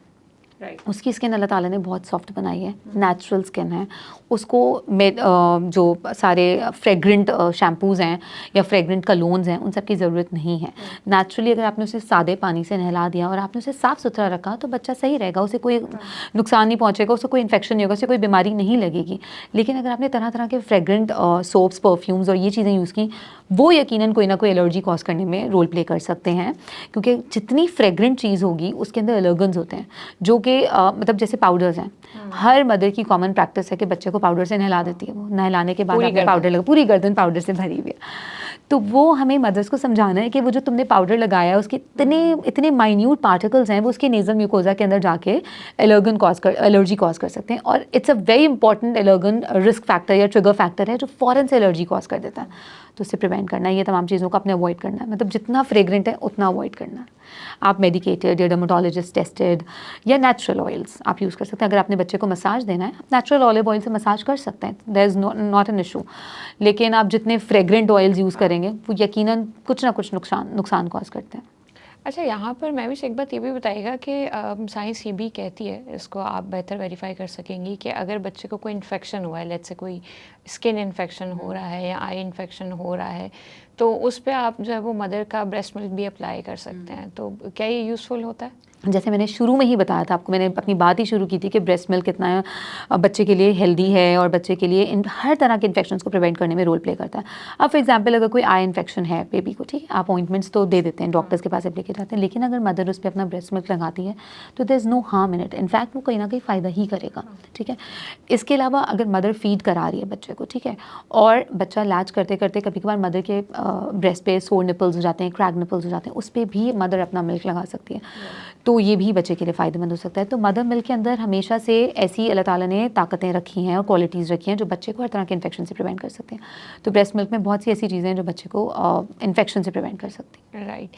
अच्छा, मुझे एक चीज़ और बताइएगा कि बच्चों की स्किन पर जब एक्सेमा या स्किन रैश होता है, तो क्या वो भी किसी बड़ी बीमारी की अलामत है, या वो सिर्फ टेम्परेरीली होता है, या वो किस लेवल का हो तो आपको जो है वो डॉक्टर से रुजू करना चाहिए, या कितना हो तो आप कहते हैं कि नहीं ठीक है इसको ऑयल लगा देंगे ठीक हो जाएगा? इवन डायपर रैश की भी यहाँ पर बात करें। अच्छा देखिए, बहुत इंपॉर्टेंट बात आपने की। जो फर्स्ट वीक ऑफ लाइफ के अंदर बेबी डिलीवर हुआ, उसके थोड़े से रेड रैशेस हो गए, उसको हम न्यूनेटल रैशेस 2-3 तरह के होते हैं जिनमें आपने कुछ नहीं करना होता, ठीक है। डिलीवर होने के फ़ौरन बाद पहला दिन है, दूसरा दिन है, तीसरा दिन है, बेबी को फेस के ऊपर रेड सा रैश आ गया, यहाँ पे रैश आ गया, फीड किया था उसने, उसको जो है हल्का सा फीड रहने ब्रेस्ट मिल्क लगा रह गया, उसको रैश हो गया, या उसके पूरी बॉडी पे चेस्ट पे रैश आ गया, रेड से रैश हैं। उनके तरह तरह के नाम हैं, मतलब मैं इतनी डिफ़िकल्ट टर्मिनोलॉजी नहीं यूज़ करूँगी, लेकिन हम अगर समझते हैं कि गर्मी दाने पाउडर लगा दो, हर बच्चे को गर्मी दाना नहीं होता, ठीक है। फर्स्ट वीक ऑफ लाइफ में कुछ किस्म के रैशेस होते हैं जो कि एक्सट्रीमली नॉर्मल हैं। उनके लिए आपने कुछ भी नहीं करना, सिर्फ मदर को अपने एडवाइस करनी है, काउंसल करना है कि आपने बच्चे को सादे कॉटन के सूती कपड़े पहनाने, कोई किस्म का पाउडर ऑयल नहीं अप्लाई करना, ये खुद ही फेड अवे हो जाएंगे। अब लेटर ऑन जब वो 2-3 महीने का हो गया और इस तरह के कोई रैश डेवलप हो रहे हैं, तो फिर यकीनन कोई एलर्जिक रैश है। तो कौन सी ऐसी कोई आपने नई चीज़ तो इंट्रोड्यूस नहीं की, कोई नया ब्लैंकेट तो नहीं उड़ा दिया था उसको जिसमें जो कि वुलन है, या कोई नए आपने कोई कपड़े, कोई बहुत सिल्क के कपड़े तो नहीं पहना दिए आपने, नेट के कपड़े तो नहीं। तो अगर आपको कोई नया आपने कोई चीज़ इंट्रोड्यूस की है जो आपको आइडेंटिफाई आपने कर ली मदर ने कि हाँ ये चीज़ है जिसकी वजह से एलर्जी हो रही है, तो आप उसे प्रिवेंट करें। कोई भी किस्म का कांटेक्ट किसी चीज़ से हुआ, न्यू चीज़ आपने इंट्रोड्यूस की और वो आपको अगर उसके कांटेक्ट से हो रहा है तो फिर वो मदर के लिए आइडेंटिफाइबल हो जाएगा कि हाँ ठीक है ये था, मैं उसे अवॉइड करूँ।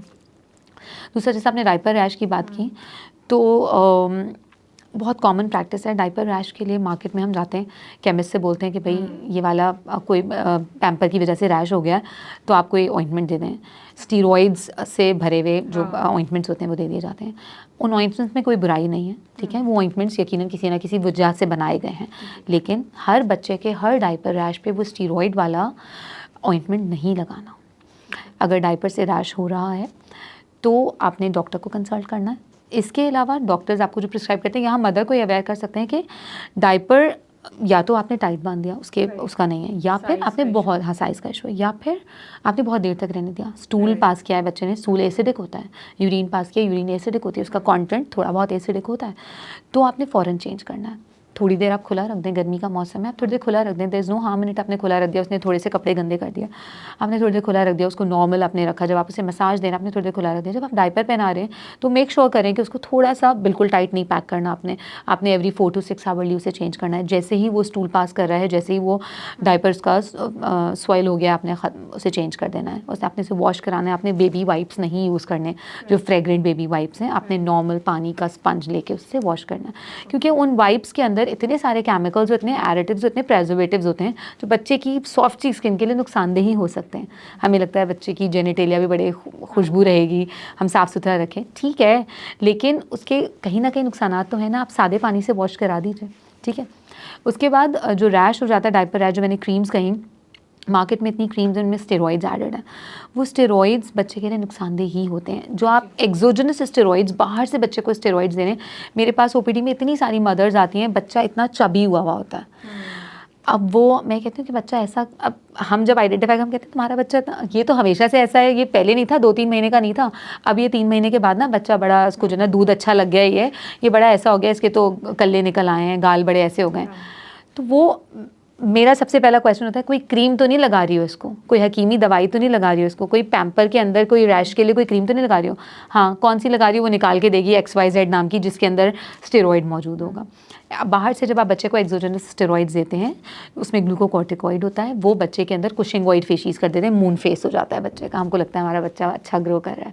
अच्छा, तो ये तो मुझे खुद भी नहीं पता था, मेरे लिए लम्हा फिक्री है और बहुत ही अलार्मिंग से है कि ये तो बड़ी कॉमन सी प्रैक्टिस है। मुझे लगता है मदर्स भी अगर आपस में बैठ के बताती है मेरे बच्चे को, तो ये वाली क्रीम लगा लो, ये वाली क्रीम लगा, बहुत सारे मार्केट के अंदर है। मैं यही कह रही हूँ, उनके नुकसान वो अपनी जगह दुरुस्त है, जब ज़रूरत है तब दिए जाते हैं, ठीक है। तो नॉर्मली अगर बच्चे को डायपर पे रैश हो रहा है या डायपर एरिया पे रैश है, पेरिनेल रीजन में, स्टेरॉइड यूज नहीं करेंगे बिल्कुल, तो हर क्रीम के अंदर स्टेरॉइड है, मोस्टली हर क्रीम में। तो you have to apply only zinc oxide. Zinc हमारी स्किन की रिजनोवेशन में हेल्प करता है, जो इस एपिथेलियल रिजनोवेशन में हेल्प करता है। जिंक इज अ मिनरल जो कि आपके ऐड करता है, हमारी डाइट्स में तो इतना जिंक होता नहीं है, ठीक है। तो जिंक ऑक्साइड पेस्ट मार्केट में अवेलेबल होता है। जिंक ऑक्साइड के पेस्ट, जिंक ऑक्साइड एडेड जो क्रीम्स होती हैं वो मार्केट में अवेलेबल होती हैं। तो मदर्स को ये अवेयरनेस होनी चाहिए। आजकल तो चलो पढ़ी लिखी हैं, लेकिन जो एजुकेटेड हैं वो भी, या जो नहीं है पढ़ी लिखी, क्योंकि ये कॉमन प्रैक्टिस है ना कि मतलब मैं अगर बैठी हूँ, कोई कज़न है, एक दूसरे से बोल रही है उनका फर्स्ट बेबी, और मैं तो अपने बच्चे को ये क्रीम लगा देती थी, उससे रैश तो सही हो जाएगा, लेकिन उस रैश उस क्रीम से जो नुकसानात हो रहे हैं वो बहुत फिर अलार्मिंग होते हैं। तो जिंक ऑक्साइड अप्लाई करना है, या जो मदर्स कह देती हैं, जो मैंने प्रैक्टिसेस सुनी हैं और उसमें नुकसान भी नहीं देखा, कॉर्नफ्लावर। कॉर्नफ्लावर अप्लाई करने में कोई नुकसान नहीं होता। डायपर रैश को प्रिवेंट करने के लिए आप हल्का हल्का कॉर्नफ्लावर बच्चे को अप्लाई कर दें, तो उसके अंदर कॉर्नफ्लावर के अंदर जो चीज़ें एडेड होती हैं वो बच्चे को रैशेज़ होने से प्रिवेंट कर लेती हैं। और अगर बहुत रैश हो गया तो फिर जिंक ऑक्साइड अप्लाई करना चाहिए। राइट। अच्छा, बच्चों में स्किन रैश या एक्जिमा जो है वो पेट्स की वजह से और सॉफ्ट टॉयज़ की वजह से भी होता है? बिल्कुल। तो लेटर ऑन जब फर्स्ट 6 मंथ्स गुजर गए, फर्स्ट ईयर ऑफ लाइफ है और बच्चा रिपीटेड नेज़ल ऑब्स्ट्रक्शन हो गई है, नोज़ ब्लॉक हो गया है, या फ्लू हो रहा है, नाक बह रही है, खांसी छींकें शुरू हो गई हैं, उसके साथ आ रहा होता है, तो फर्स्ट ईयर ऑफ लाइफ में तो हम ऑल पीज़ की बात करते हैं। ऑल पीज़ में पेट्स आ जाते हैं, प्लांट्स आ जाते हैं, पेस्टिसाइड स्प्रेज आ जाते हैं, परफ्यूम्स आ जाते हैं, पाउडर्स आ जाते हैं। तो ये तमाम चीज़ें जो हैं हम ऑल पीज़ अवॉइड करने का कहते हैं कि घर में पेट्स नहीं होने चाहिए अगर बच्चा एलर्जिक हो रहा है। ठीक है, नॉट नेसेसरीली हर बच्चा हो, हम घर में पेट्स तो हर एक के पास होते हैं, लेकिन अगर एक बच्चे को एलर्जी के सिम्टम्स हो रहे हैं तो तमाम फैक्टर्स जो कि एलर्जी कॉज कर सकते हैं, जो कि एलर्गन हो सकते हैं बच्चे के लिए, आपने उसे अवॉइड करना है। तो पेट्स हम फिर कहते हैं कि अगर बच्चे को रिपीटेड इन्फेक्शंस हो रहे हैं, क्योंकि वो रिपीटेड इन्फेक्शंस, रिपीटेड एलर्जिक जो आपके एपिसोड्स हैं वो later on they may lead to asthma, they may lead to eczema, they may lead to allergic rhinitis। तो उसको प्रिवेंट करने के लिए हम वो तमाम एलर्गन्स, वो तमाम रिस्क फैक्टर्स को, तमाम ट्रिगर्स को घर से ख़त्म करें। तो उसमें आपके पास पेट्स हो जाते हैं, उसमें आपके पास प्लांट्स हो जाते हैं, उसमें आपके पास परफ्यूम्स हैं, या जैसे अभी आपने देखा कि ईद आने वाली है तो बहुत सारे बच्चों को एलर्जी है, तो आपने प्रिवेंट करना है कि बच्चों को अपने उन एनिमल्स के पास नहीं जाने दें। अच्छा, हमारे पास कोई टेस्ट है जो हम 1 साल या 2 साल तक के बच्चे के ऊपर एडमिनिस्टर करके ये बता सकते हैं कि इसको एलर्जी है या किन चीज़ों से एलर्जी है? देखिए, रिपीटेड अगर एलर्जिक इन्फेक्शंस हो रहे होते हैं ना, तो हम सीरम के अंदर आपके IgE लेवल्स होते हैं वो हम करा लेते हैं। IgE लेवल्स जो कि एलर्जी को आइडेंटिफाई कर लेते हैं कि कोई एलर्जी हो रही है। अब अगर एलर्जी है, IgE लेवल्स बहुत ज़्यादा रेज्ड आ गए हैं, तो पहले तो आपने एलर्गन्स को ट्रिगर जो कर रहे हैं उनको रोकने की कोशिश की। उसके बाद आपने आइडेंटिफाई करना है, आपको नहीं समझ में आ रहा तो फिर आप कुछ एलर्जी के आइडेंटिफाई करने के लिए टेस्ट्स हैं जो लेटर ऑन फिर आपके इम्यूनोलॉजिस्ट के पास और एज़मा स्पेशलिस्ट, एलर्जी स्पेशलिस्ट के पास आप भेजते हैं। फिर वो फर्दर टेस्ट कराते हैं, फिर वो आप स्किन टेस्ट होते हैं, स्पॉट टेस्ट करते हैं। 1 साल 2 साल के बच्चे की उम्र में हो सकता है? हाँ, usually first year of life या फर्स्ट ईयर के बाद। 6 मंथ्स तक तो इतना ज़्यादा नहीं बच्चा, क्योंकि 6 मंथ तक बहुत प्रोटेक्टिव रह रहा होता है ना, मदर की गोद में है, लेटा हुआ है, वो जब नीचे जा रहा है, क्रॉल कर रहा है, पकड़ की चीज़ों को खड़ा हो रहा है, तब उसका एक्सपोजर चीज़ों से बढ़ रहा है, तो फिर वो उसके बाद ज़्यादा एलर्जी के कॉजेज़ आइडेंटिफाई होना शुरू होता है। अच्छा, मैं भी अक्सर देखने में आया कि न्यूबॉर्न बच्चों को जो है वो क्रेडल कैप हो जाता है, तो उसमें कहते हैं कि जब इसको कंघी से करें या कोई ऑयल लगा दें, तो ऐसी कोई सिचुएशन हो तो क्या करना चाहिए? देखिए, क्रेडल कैप जो है इट्स अ फंगल इन्फेक्शन। ठीक है, लोगों को लगता है कि ये एक ऐसी स्किन पे वो मतलब हमने या तो नहलाया नहीं था या ऑयल बहुत लगा दिया था, ये कर दिया था, उसकी वजह से हो रहा है। It's a diagnosed fungal infection. आपने फंगल इन्फेक्शन है उसकी, अगर इनिशियली ज़रूरी नहीं है कि आपने हर चीज़ के लिए मेडिसिन लेनी हो। क्रेडल कैप ज़रूरी नहीं है कि हर दफ़ा मेडिसिन से ही ट्रीट होता हो। आप कंजर्वेटिव मैनेज कर सकते हैं, आप घर में मैनेज कर सकते हैं। आप जिस तरह से हम लोगों ने बात की थी कि आपने इस कंघी को इस तरीके से करना है कि आप आहिस्ता आहिस्ता बहुत सॉफ्ट वाली कोम यूज़ करके वो निकाल सकते हैं। ठीक है, आपने ऐसे मेडिकेटेड शैम्पूज़ डॉक्टर्स प्रिस्क्राइब कर देते हैं, जो आपने डर्मेटोलॉजिस्ट के पास आप लेके जाते हैं, जो प्रिस्क्राइब कर देते हैं, जिसके अंदर एंटी फंगल्स मौजूद होते हैं, जिससे आप उसको नहलाएं और फिर फ़ौरन से आप उसको क्लियर कर दें। या सर्टन काइंड ऑफ ऑयल्स भी आप यूज़ कर सकते हैं। लेकिन इट्स अ फंगल इन्फेक्शन, और अगर ये नहीं ट्रीट हो रहा इन मैनेजमेंट प्रोसेस के बाद भी, तो फिर उसकी एंटी फंगल ट्रीटमेंट लेनी ज़रूरी होती है। अदरवाइज़ ये सिस्टमिक इन्फेक्शन बन जाएगा, लेटर ऑन ये प्रॉब्लम्स क्रिएट करेगा। हमें मैं भी ये भी बताइएगा कि डेवलपमेंटल माइलस्टोन्स की कितनी अहमियत है? वो जो कहते हैं कि जी 3 महीने के बच्चे को गर्दन ठहरा देनी चाहिए, 6 महीने के बच्चे को बैठ जाना चाहिए, तो इसकी कितनी अहमियत है और वो क्या माइलस्टोन्स हैं? अगर बच्चा वो अप्रोप्रिएट एज के अंदर अचीव नहीं कर रहा तो वो फिर एक अलार्मिंग सिचुएशन होनी चाहिए। माइलस्टोन्स की बहुत ज़्यादा इंपॉर्टेंस है। अब जैसे आपने कहा कि 3 महीने में, फॉर एग्ज़ाम्पल अगर एक मदर आपके पास 4 महीने का बच्चा लेकर आती है, वो कहती है मेरा बच्चा गर्दन नहीं ठहरा रहा, तो ये परेशानी की बात है। क्योंकि बच्चे को सबसे ज़्यादा मदर ही देख रही होती है, ठीक है। बहुत सारी बड़ी बूढ़ी कहती हैं ख़वातीन हमारे घर की कि कोई बात नहीं, आप गर्दन पे मालिश करो, सही हो जाएगा बच्चा। ये तो आहिस्ता आहिस्ता कर लेता है। कुछ बच्चे ये कमज़ोर होते हैं या तुम्हारे दूध में ऐसा है कि बच्चा वज़न नहीं पकड़ पा रहा है, इस वजह से बच्चे ने गर्दन नहीं ठहराई। फलां बच्चे ने तो 6 महीने में किया हाँ, था। लेकिन ये परेशानी की बात है। अगर तीन महीने में अगर एक बच्चे ने आपने 3 महीने में अगर एक बच्चा गर्दन नहीं ठहरा रहा और 4 मंथ्स पूरे हो गए तब भी नहीं ठहरा रहा, तो देयर इज़ सम इशू, ठीक है। फॉर एग्जाम्पल अगर एक बच्चे ने 3-4 महीने में गर्दन ठहरा ली लेकिन वो 6 महीने में बैठ नहीं पा रहा, ठीक है, तो भी कोई ना कोई इशू चल रहा है। अब हो सकता है 3 महीने तक बच्चा बिल्कुल सही रहा था, 3 महीने के बाद उसको कोई ऐसी इंसल्ट हुई उसकी, खुदा ना खास्ता उसके ब्रेन पे, या कोई इन्फेक्शन हुआ, जैसे मैंने कहा मदर आइडेंटिफाई नहीं कर सकी थी, उसे मेनिंजाइटिस हुआ जो कि अनट्रीटेड रहा। अब बच्चा ग्रो नहीं कर रहा, माँ ये कहेगी कि पहले 3 महीने 4 महीने तो बच्चा बिल्कुल सही रहा, गर्दन भी ठहरा ली थी, सब कुछ था। अब वो 6-7 महीने का हो गया, बैठ नहीं पा रहा है। फिर हम हिस्ट्री लेते हैं कि भाई ऐसा तो नहीं हुआ था कि 3-4 महीने के बाद उसको कभी कोई बुखार हुआ था या उसे कोई झटके आए थे, तो आप कह देते हैं कि हाँ बुखार हुआ था, बुखार में झटका आया था, हम डॉक्टर के पास लेके गए थे, उन्होंने कहा कि बुखार का झटका था, सही हो जाएगा। भाई बुखार का झटका 3 महीने के बच्चे को नहीं होता। बहुत सारे, जैसे हमने बीच में फिट्स की बात की थी तो मैंने उसमें ये मिस हो गई कि फिब्राइल फिट्स भी होते हैं जो फीवर के साथ आते हैं। वो सिर्फ फीवर के साथ आएंगे और वो ख़त्म हो जाएंगे, उनका कोई कॉज नहीं होता, उनका कोई ब्रेन का कॉज नहीं है, उनका कोई हाइपोग्लाइसीमिया का कॉज नहीं है, वो सिर्फ फिब्राइल फिट्स हैं। तो वो जिस फीवर की वजह से हो रहे हैं उस फीवर के कॉज को आइडेंटिफाई करना है। यूरिनरी इन्फेक्शन हो गया होगा बच्चे को, उसकी वजह से फीवर हो रहा है, जैसे ही फीवर बढ़ा बच्चे को हो जाएगा फिट। तो वो जो फिब्राइल फिट्स हैं वो 6 मंथ्स टू 6 ईयर्स तक होते हैं, ठीक है। तो अगर बच्चे को 3 महीने की उम्र में झटका आया था, आप डॉक्टर के पास लेके गए, डॉक्टर ने बोला कि हाँ बुखार का झटका था, सही हो जाएगा, आपने कोई ट्रीट नहीं कराया, 10-12 दिन में बच्चा सही हो गया, आपने ऐसी नॉर्मल उसको दवाई पैनाडोल पिला दी, कुछ भी पिला दी, बच्चा सही हो गया, लेकिन अब वो ग्रो नहीं कर रहा, उसके माइलस्टोन्स जो हैं अप्रोप्रिएट नहीं रहे, तो हो सकता है उसके ब्रेन को कोई इंसल्ट हुई थी, उस वक्त उसे मेनिंजाइटिस हुआ था, कोई क्रेनियल इन्फेक्शन हुआ था जो आइडेंटिफाई ना हो सका, वो मिस हो गया, और अब बच्चे को वो जाके लेटर ऑन उसकी माइलस्टोन्स को रिग्रेस कराना शुरू कर रहा है। तो ये इंपॉर्टेंट है कि पहले 3 महीने में तो ठहरा ली, बाद में नहीं ठहराई। अब फॉर एग्जांपल बच्चा 1 साल का हो गया, चलना नहीं शुरू किया, ठीक है, सब कुछ सही है, चल नहीं पा रहा, तो मदर जब उसको देखेगी वो चल नहीं पा रहा, तो ज़रूरी थोड़ी है कि वो कोई ना कोई मेंटल डिसेबिलिटी हो रही है या कोई मोटर डिसेबिलिटी हो रही है। हो सकता है उसकी ग्रोइंग बोन्स में कोई मसला है। ग्रोइंग एज की जो डिजीज़ होती हैं जिसमें बोन्स की डिसेबिलिटीज़ होती हैं, rickets, it's very common, vitamin D deficiency की वजह से हो सकता है। हमारे यहाँ हर बच्चा मोस्टली विटामिन डी डेफिशिएंट है, her mother vitamin D deficient है।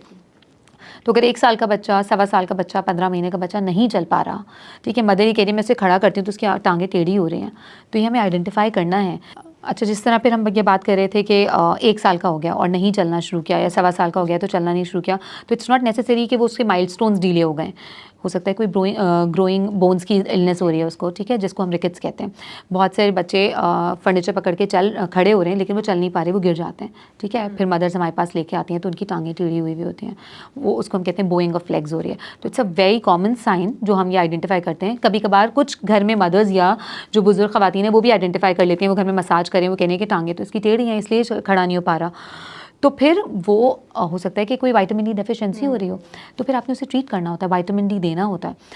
तो माइलस्टोन्स की डेवलपमेंट जो इसी तरह से इंपॉर्टेंट है कि एक तो उसकी मेंटल डिसेबिलिटीज़ को भी आइडेंटिफाई कर लेती है, या फिर कोई ग्रोइंग, जिस तरह से एज आपकी ग्रो हो रही है तो उससे आपको आइडेंटिफाई हो जाता है कि कोई मोटर डिसेबिलिटी है, कॉग्निटिव डिसेबिलिटी है, या कोई और फैक्टर है, बोन डिसेबिलिटी है, जॉइंट डिसेबिलिटी है, उसकी वजह से भी आइडेंटिफाई नहीं हो रहे।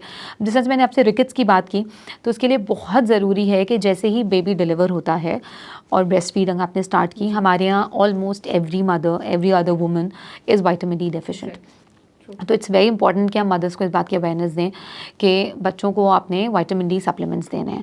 जो यूजुअली मैंने कहा कि हम कोई सप्लीमेंट नहीं देते, तो इसमें विटामिन डी सप्लीमेंट देना है ब्रेस्ट फेड बच्चों के, क्योंकि breast feed is not sufficient कि विटामिन डी के लिए सफिशेंट नहीं है। ब्रेस्ट फीड में इतना सफिशेंट विटामिन डी नहीं है जो बच्चे को मिल सके। तो बच्चे की जितनी डेली रिक्वायरमेंट्स हैं, तो सिर्फ 1 drop of vitamin D for the first 6 months, जब तक बच्चा एक्सक्लूसिवली ब्रेस्ट फेड है, क्योंकि उसके बाद आप कोई ना कोई डेयरी प्रोडक्ट यूज़ करें, कोई भी ऐसी चीज़ें यूज़ करें जिसमें विटामिन डी मिल जाता है।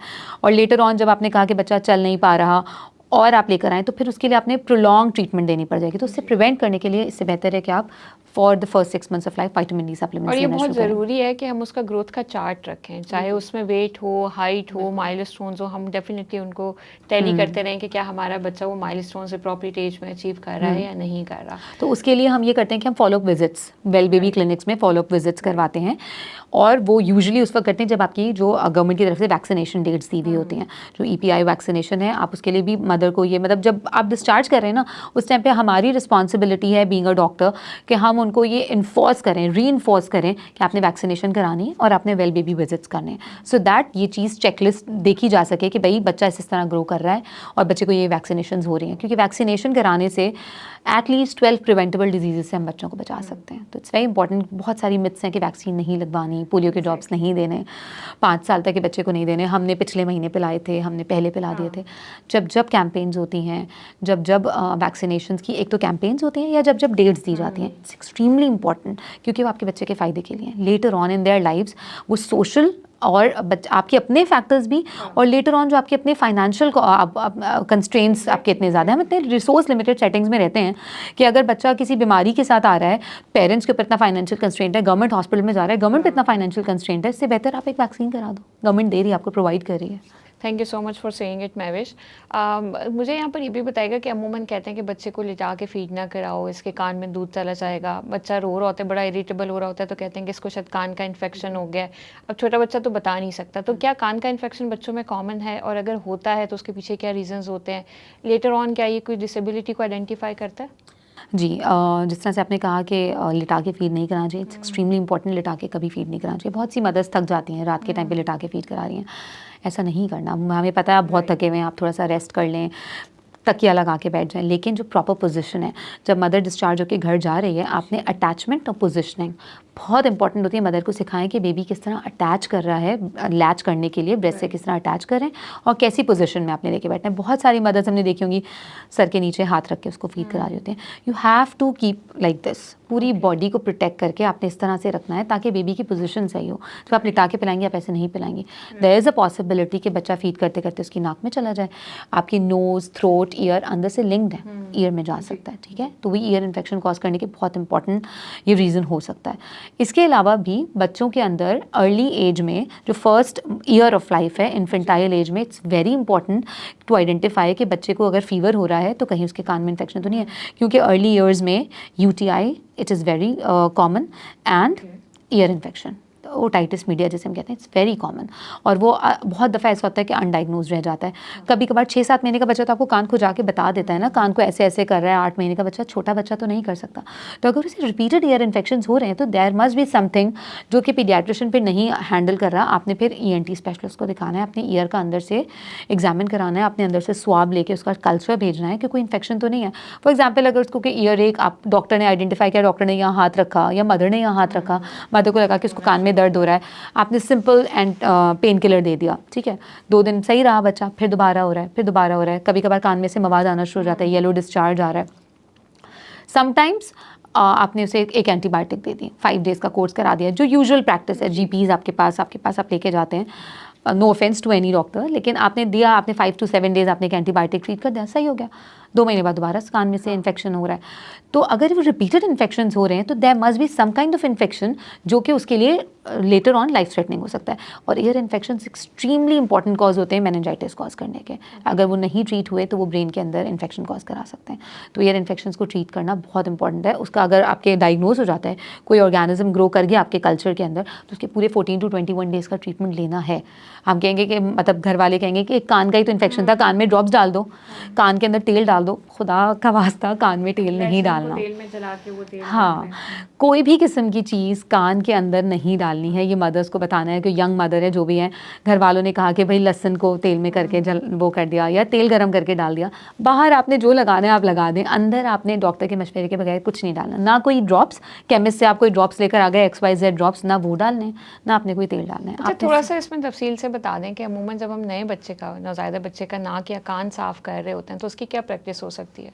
क्योंकि कान में तो अमूमन अगर आप कॉटन बड से साफ़ कर रहे हैं तो देयर आर चांसेस कि वही बीच में रह जाए और उसकी वजह से इन्फेक्शन हो जाए। बिल्कुल भी कॉटन बड नहीं डालनी है, ठीक है। आपके पास छोटे छोटे कॉटन बॉल्स होते हैं, जब आप बच्चे को बाथ दे रहे हैं वो हल्के से कॉटन बॉल्स को आपने रब करना है कान के आसपास, जितना भी वैक्स होगा वो निकल आएगा। अल्लाह ताला ने हमारे बॉडी के अंदर मैकेनिज्म बनाया है, वो वैक्स जमा नहीं होगा जब तक कोई ना कोई इन्फेक्शन अंदर ना हो, ठीक है ना। बच्चे के कान के अंदर से ड्रेनेज हो जाएगी, वो क्लियर रहेगा उसका कान। आप अंदर घुसा के कॉटन बड से नहीं साफ नहीं करनी है बच्चे को। वो अगर आपने कर दिया, रिसेंटली अभी जस्ट फ्यू डेज बैक मेरे पास एक व्हाट्सएप आया था, जो एक रिलेटिव थी, उन्होंने मुझसे डिस्कस किया कि मैं अपने बच्चे के ईयर कॉटन बड से साफ़ करी तो उसके कान में से ब्लड आना शुरू हो गया। तो मैंने कहा आप ENT को दिखाइए फिर जाके ना, तो ताकि वो अंदर से ईयर ड्रम को एग्जामिन कर लें। तो it's not recommended at all कि आप कॉटन बड्स यूज़ करें। आप नॉर्मल जो कॉटन बॉल्स होती हैं जो यूजली मार्केट में अवेलेबल होती हैं उससे साफ़ कर लें। नॉर्मल घर में गॉज पीस है सादी कॉटन से, आप उसको बहुत आहिस्ता से रब करके आउटसाइड आप जितना क्लीन कर सकते हैं, इट्स नॉट नेसेसरी कि आप अंदर अंदर पोक करके Right. क्लियर करें। नाक और कान दोनों में आपने ये नहीं करना। और जो नाक में कहते हैं कि जी आप ऑयल ड्रॉप्स डाल दें, नहीं, आपने नाक को, बच्चे की नाक को आपने बस सिर्फ क्लियर करना है। आप पानी से, नॉर्मल सादे पानी से वॉश करें। कोई भी किस्म के ड्रॉप्स, हाँ सिर्फ एक नॉर्मल स्लाइन के ड्रॉप्स होते हैं। जब मदर बेबी डिलीवर करती है फर्स्ट 3 मंथ्स तक, आपको ऐसा लगता है कि सर्दी का मौसम है या बच्चा बाहर आया ना इतने प्रोटेक्टिव एनवायरनमेंट से, इतने सारे अलर्गन्स हैं, लाइटिंग्स हैं, तरह तरह के लोग आके उससे मिल रहे हैं, कोई वार्म ब्लैंकेट है, कोई वुलन है, तो उसे प्रिवेंट करने के लिए नोज़ में इन्फेक्शन हो गया, नोज़ ब्लॉक हो गई। अब नोज़ ब्लॉक हो गई तो बच्चा सांस नहीं ले पा रहा। बहुत सारी मदर्स की कंप्लेंट के साथ आती है इसका सीना ख़राब है। सीना नहीं ख़राब होता, वो सिर्फ नोज़ ब्लॉक हुई होती है। तो उस नोज़ को क्लियर करने के लिए एक नॉर्सलाइन पी के ड्रॉप्स आते हैं जिसमें सिर्फ नॉर्मल सलाइन होता है, वो आपने डालना होता है एवरी फीड से पहले या एवरी स्लीप से पहले, ताकि बच्चे की नोज़ क्लियर हो जाए, तो फिर वो आराम से फीड। और किसी भी तरह का तेल हमने इसमें नहीं डालना, बिल्कुल। अब एक चीज़ और थोड़ी सी एक्सप्लेन कर दीजिएगा महविश, कि कितना फ्रीक्वेंटली बच्चे को फीवर हो। लेट्स से अगर हम पहले साल की बात करें या इवन 2 साल की उम्र तक की भी बात करें, तो बहुत दफ़ा ये भी देखने में आया कि अपेरेंटली कोई और सिम्टम नहीं होता, लेकिन बच्चे को हर 15 दिन बाद, 10 दिन बाद जो है ना, वो 2 दिन 3 दिन के लिए बुखार आ रहा है। तो क्या ये अलामत है किसी चीज़ की, या इसके ऊपर परेशान होना चाहिए, बस पैनाडोल दे के जो है वो ठीक कर देना चाहिए? देखिए, साल में वायरल इन्फेक्शंस हर बच्चे को दिन में, साल में 2 से 3 दफ़ा हो सकते हैं, ठीक है। एवरी क्वार्टरली या डायर्नल वेरिएशन हम कहते हैं कि साल में 2 दफ़ा वायरल इन्फेक्शन हो गया, मौसम तब्दील हुआ, पोलन का सीज़न आया, बच्चे को थोड़ी सी एलर्जी हुई, उसको नज़ला खांसी हुआ, बुखार हो गया, दैट्स अ वायरल इन्फेक्शन, ठीक है। फिर सर्दी का मौसम आया, सर्दी से गर्मी आई, गर्मी से सर्दी, तो दीज आर वायरल इन्फेक्शंस। उसमें अगर बच्चे को बुखार हो रहा है 6 महीने में 2 दफ़ा अगर बुखार हो गया, 6 महीने में 1 दफ़ा बुखार हो गया, दैट्स नॉर्मल। वो वायरल इन्फेक्शन है, आपने पैनाडोल दी, सिम्टोमेटिक ट्रीट किया, कोई एंटी एलर्जिक दे दी, बच्चे को जूसेस या जो भी आपने वार्म अपने लिक्विड्स दे दिए, सूप वगैरह दे दिया, उसकी डाइट अच्छी की, न्यूट्रिशन अच्छी की, तो बच्चा सही हो जाएगा उससे। लेकिन अगर उसको रिपीटेड हो रहा है, एवरी मंथ उसको बुखार हो जाता है, आइडेंटिफाई नहीं हो रहा, आप किसी डॉक्टर के पास लेके, उन्होंने कहा कि भाई हम ये वाली एंटीबायोटिक दे देते हैं, लास्ट मंथ ये दी थी, 2 महीने हो गए, दोबारा बुखार हो रहा है, दूसरी एंटीबायोटिक दे देते हैं, तो इस तरह तो आप एंटीबायोटिक की रेजिस्टेंस भी कॉज कर रहे हैं। दूसरा, आप अपने बच्चे को बार बार एक्स्ट्रा एंटीबायोटिक्स, एक्स्ट्रा मेडिकेशंस दे रहे हैं। तो अगर एक बच्चे को रिपीटेड फीवर हो रहा है, तो there is a certain type of infection which is running inside your body, inside your blood, but it is not identifying. So उस टाइम पे septic screening is very important. Neonatal age में भी अगर एक बच्चा फीवर के साथ आ रहा है, तो जैसे ही डिलीवर हुआ है तो आपने सेप्टिक स्क्रीनिंग करनी होती है। इसी तरह बड़े होने के बाद अगर एक बच्चा है, तो सेप्टिक स्क्रीनिंग में तमाम बॉडी के जितने भी फ्लूइड्स हैं उनका कल्चर लेना होता है, ठीक है। जैसे ब्लड कल्चर है, यूरिन का कल्चर है, स्टूल का कल्चर है। कहीं ना कहीं कोई इन्फेक्शन रन कर रहा है जो बच्चे को, आपको बच्चा इन्फेक्शन किस तरह बताएगा? फीवर से बताएगा। Fever is one of the most important symptom कि उसको, तो आपने उस इन्फेक्शन को आइडेंटिफाई करना है। और बहुत ज़्यादा अगर आप बहुत ज़्यादा सोच रहे हैं, अगर आपके कल्चर्स भी नेगेटिव आ गए, आपने सेप्टिक स्क्रीनिंग की वो भी नेगेटिव आ गया, उसके बाद भी बच्चे को फीवर हो रहा है, then certain kind of leukaemias, certain kind of malignancies जो इन्फेंटाइल एज ग्रुप में होती हैं, वो इस तरह प्रेजेंट करती हैं। बच्चे को कुछ नहीं होता, सिर्फ फीवर हो रहा होता है। तो there are certain kind of malignancies as well, जो ब्लड आपके ब्लड के डिसऑर्डर्स हैं या ब्लड मैलिग्नेंसीज हैं, ल्यूकीमिया वगैरह, तो वो भी इसी तरह प्रेजेंट करते हैं। तो ये अलार्मिंग हो सकता है अगर आपने आइडेंटिफाई नहीं किया या आपने डॉक्टर को रुजू नहीं किया तो। राइट मैम, इस मौजू पे जितनी भी बात की जाए वो कम है, लेकिन हम ये चाहेंगे कि आप हमें कोई एक ऐसी चेकलिस्ट बता दें, कुछ ऐसे पॉइंट्स बता दें जो माँ को या पेरेंट्स को हॉस्पिटल जो माँ को या पेरेंट्स को हॉस्पिटल छोड़ने से पहले डॉक्टर के साथ डिस्कस करना है कि लेट्स सी ये चीज़ें क्या हमारे बच्चे की फंक्शनल है या इसमें किसी फॉलोअप की रिक्वायरमेंट है, तो वो चेकलिस्ट क्या होगी? अगर आप मुझे क्विकली वो बता दें। ये बहुत लंबा टॉपिक है, लेकिन जैसे मैंने आपको बताया कि अर्ली डिस्चार्ज नहीं करना पहले तो, ठीक है। जब आप डिस्चार्ज कर भी रहे हैं तो आपने ये देख लेना है, मदर्स ने, पेरेंट्स ने, कि भाई जैसे हमने जॉन्डिस की बात की, अगर बच्चा आपको जॉन्डिस लग रहा है ज़रा सा भी, मदर को या डॉक्टर को, तो थोड़ी देर रुक जाना है हॉस्पिटल में, ठीक है। आपने उसका ब्लड टेस्ट करवा लेना, हो सकता है कोई इनकम्पैटिबिलिटी है, बच्चा सिर्फ फोटोथेरेपी आप लगे और बच्चा जो है सही हो जाए और लेटर ऑन कोई प्रॉब्लम ना हो, आपको घर जाके वापस ना आना पड़े। या बच्चा यूरिन पास नहीं कर रहा, या बच्चा फीड सही नहीं कर रहा, उसकी सकिंग नहीं अच्छी आ रही है, वो पुअर सक के साथ है, तो जब आपने प्रॉपर पोजिशनिंग भी बता दी मदर को, प्रॉपर अटैचमेंट भी बता दिया अपने मदर को, उसके बावजूद भी मदर कह रही है कि नहीं ये दूध पी नहीं रहा, देयर इज़ एन इशू कि बच्चा फीड नहीं कर रहा, वो सक नहीं कर रहा, वो लैच नहीं कर पा रहा, तो there might be some kind of issue. आपने घर नहीं भेजना, आपने स्क्रीन करना है, आपने उस इन्फेक्शन को ट्रीट करना है। फिर जैसे हमने बीच में थायराइड की बात की थी, TSH levels are screening tests now. आपने थायराइड के लिए जब आप डिस्चार्ज करें या जब आप फर्स्ट विजिट पे बुला रहे हैं, फर्स्ट वीक ऑफ लाइफ में जब आप फर्स्ट विजिट के लिए वापस बुला रहे हैं, तो इट्स एक्सट्रीमली इंपॉर्टेंट कि आप उसकी स्क्रीनिंग कर लें। जैसे मैंने प्री टर्म की बात की थी कि प्री टर्म्स का ईको ज़रूर करा लेना चाहिए। या कुछ बच्चे हैं जिनके आपको कंजेनाइटली फेशीज ऐसे लग रहे हैं, जैसे down syndrome, it is very common, ठीक है।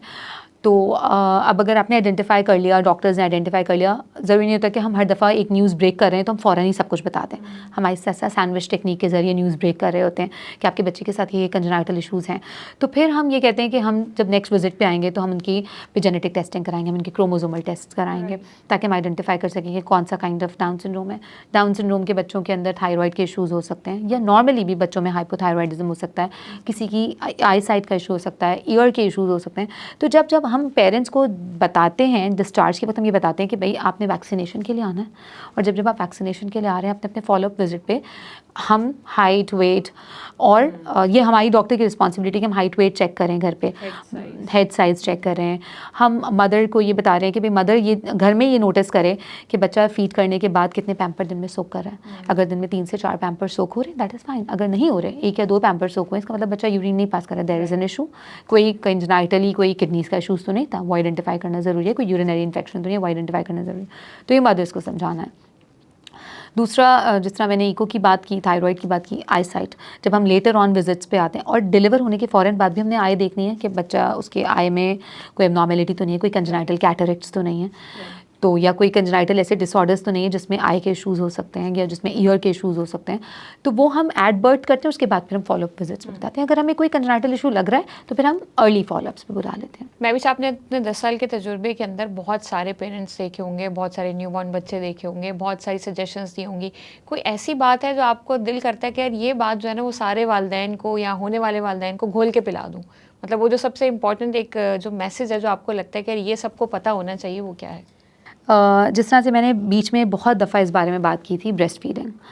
मदर्स जो होने वाली मदर्स हैं, बहुत सारी मदर्स हैं, यंग मदर्स हैं, फर्स्ट टाइम बेबी डिलीवर करेंगी, वो तरह तरह के मेंटल इश्यूज़ से गुजर रही होती हैं, वो डिप्रेशन में चली जाती हैं, पोस्टपार्टम डिप्रेशन में चली जाती हैं, उनको कभी नहीं अच्छा लग रहा होता। हमें उन्हें एनकरेज करना है कि breast feeding is extremely important for their children, ठीक है, उनके अपने बच्चे के लिए और उनके अपने लिए भी बहुत फ़ायदेमंद है। अगर वो फीड करा रही हैं बच्चे को, लैक्टेशन करा रही हैं, तो उनके अपने बॉडी के अंदर जितने हार्मोन्स हैं, जितने एंजाइम्स हैं और जितने सारे प्रॉब्लम्स हैं, वो बहुत सारी चीज़ों से बच सकेंगी और उनका बच्चा भी बच सकेगा। तो ये चीज़ मैं चाहती हूँ कि आपके प्लेटफॉर्म के थ्रू मैं लोगों को बता सकूं कि मदर्स को समझाना, घर वालों को समझाना कि उन्हें ऐसा लग रहा है कि दूध नहीं असर कर रहा बच्चे पे। बच्चा, हर एक को गोलू मोलू क्यूट बच्चा बड़ा अच्छा लगता है, लेकिन वो गोलू मोलू क्यूट बच्चा होने के पीछे से फॉर्मूला फीड नहीं होती है, बहुत सारे अदर रीजंस भी होते हैं। तो सबसे इंपॉर्टेंट ये कि आप ये मदर्स को इनकरेज करें, फैमिली मेम्बर्स को इनकरेज करें कि आपने ब्रेस्ट फीडिंग करानी है, no matter what. Breast feed is extremely important for their children until and unless mother को कोई इलनेस नहीं है, मदर के लिए नुकसानदेह नहीं है, तब तक ब्रेस्ट फीड सबसे इंपॉर्टेंट है। दूसरा, जैसे मैंने बीच में भी कहा, वैक्सीनेशन। जितनी भी वैक्सीनेशंस जो गवर्नमेंट ने एडवाइस की हुई हैं, जो हमारी गवर्नमेंट आपको प्रोवाइड कर रही होती है, या जो रिकमेंडेड हैं गाइडलाइंस में, जो रिकमेंडेड है प्राइवेट प्रैक्टिसेस में भी, तो वैक्सीनेशंस आपके बच्चे के फ़ायदे के लिए ही होती हैं। वैक्सीनेशन से मुझे कोई फ़ायदा नहीं हो रहा, ठीक है, कि मुझे कोई कंपनी की तरफ से फ़ायदा मिल रहा है, ऐसा नहीं होता। वैक्सीनेशन आपके बच्चे को हर तरह की प्रिवेंटेबल इलनेसेस से बचा सकते हैं। तो ब्रेस्ट फीडिंग, वैक्सीनेशन, ये 2 चीज़ें सबसे इंपॉर्टेंट हैं। अगर आपने न्यूनेटल एज में ही और first infantile first year of life में अगर आपने ये 2 चीज़ें कर ली, तो आपका बच्चा आगे जाके बहुत सी बीमारियों से बच सकता है। बहुत शुक्रिया महफिज इतना खूबसूरत मैसेज देने के लिए।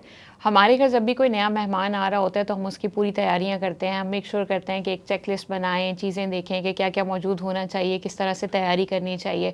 अनफॉर्चुनेटली जब हम कोई नौज़ायदा बच्चा घर पर लेकर आते हैं तो वो जो सारी तैयारियाँ हम करते हैं खुशबू वाली चीज़ों की, नए नए ऐसे जो जैसे इन्होंने कहा कि मार्केट में मौजूद खानों की, उससे ज़्यादा बेहतर यह है कि आप ज़हनी तौर पर माँ बाप को और इर्द गिर्द के लोगों को तैयार करें कि किस तरह से आपने उस बच्चे को वेलकम करना है और वो कौन से साइन एंड सिम्टम्स हैं, कौन सी अलामतें हैं, कौन सी चीज़ें हैं जिससे आपने उस बच्चे को बचाना है। और अगर आप वो अलामतें उस बच्चे में देखें तो जैसे डॉक्टर महविश ने कहा कि आपने पहली फुर्सत में डॉक्टर को रुजू करना है ताकि आप बाद में आने वाली किसी बड़ी बीमारी या मुश्किल से मुशक्क़त से अपने आप को और उस बच्चे को बचा सकें।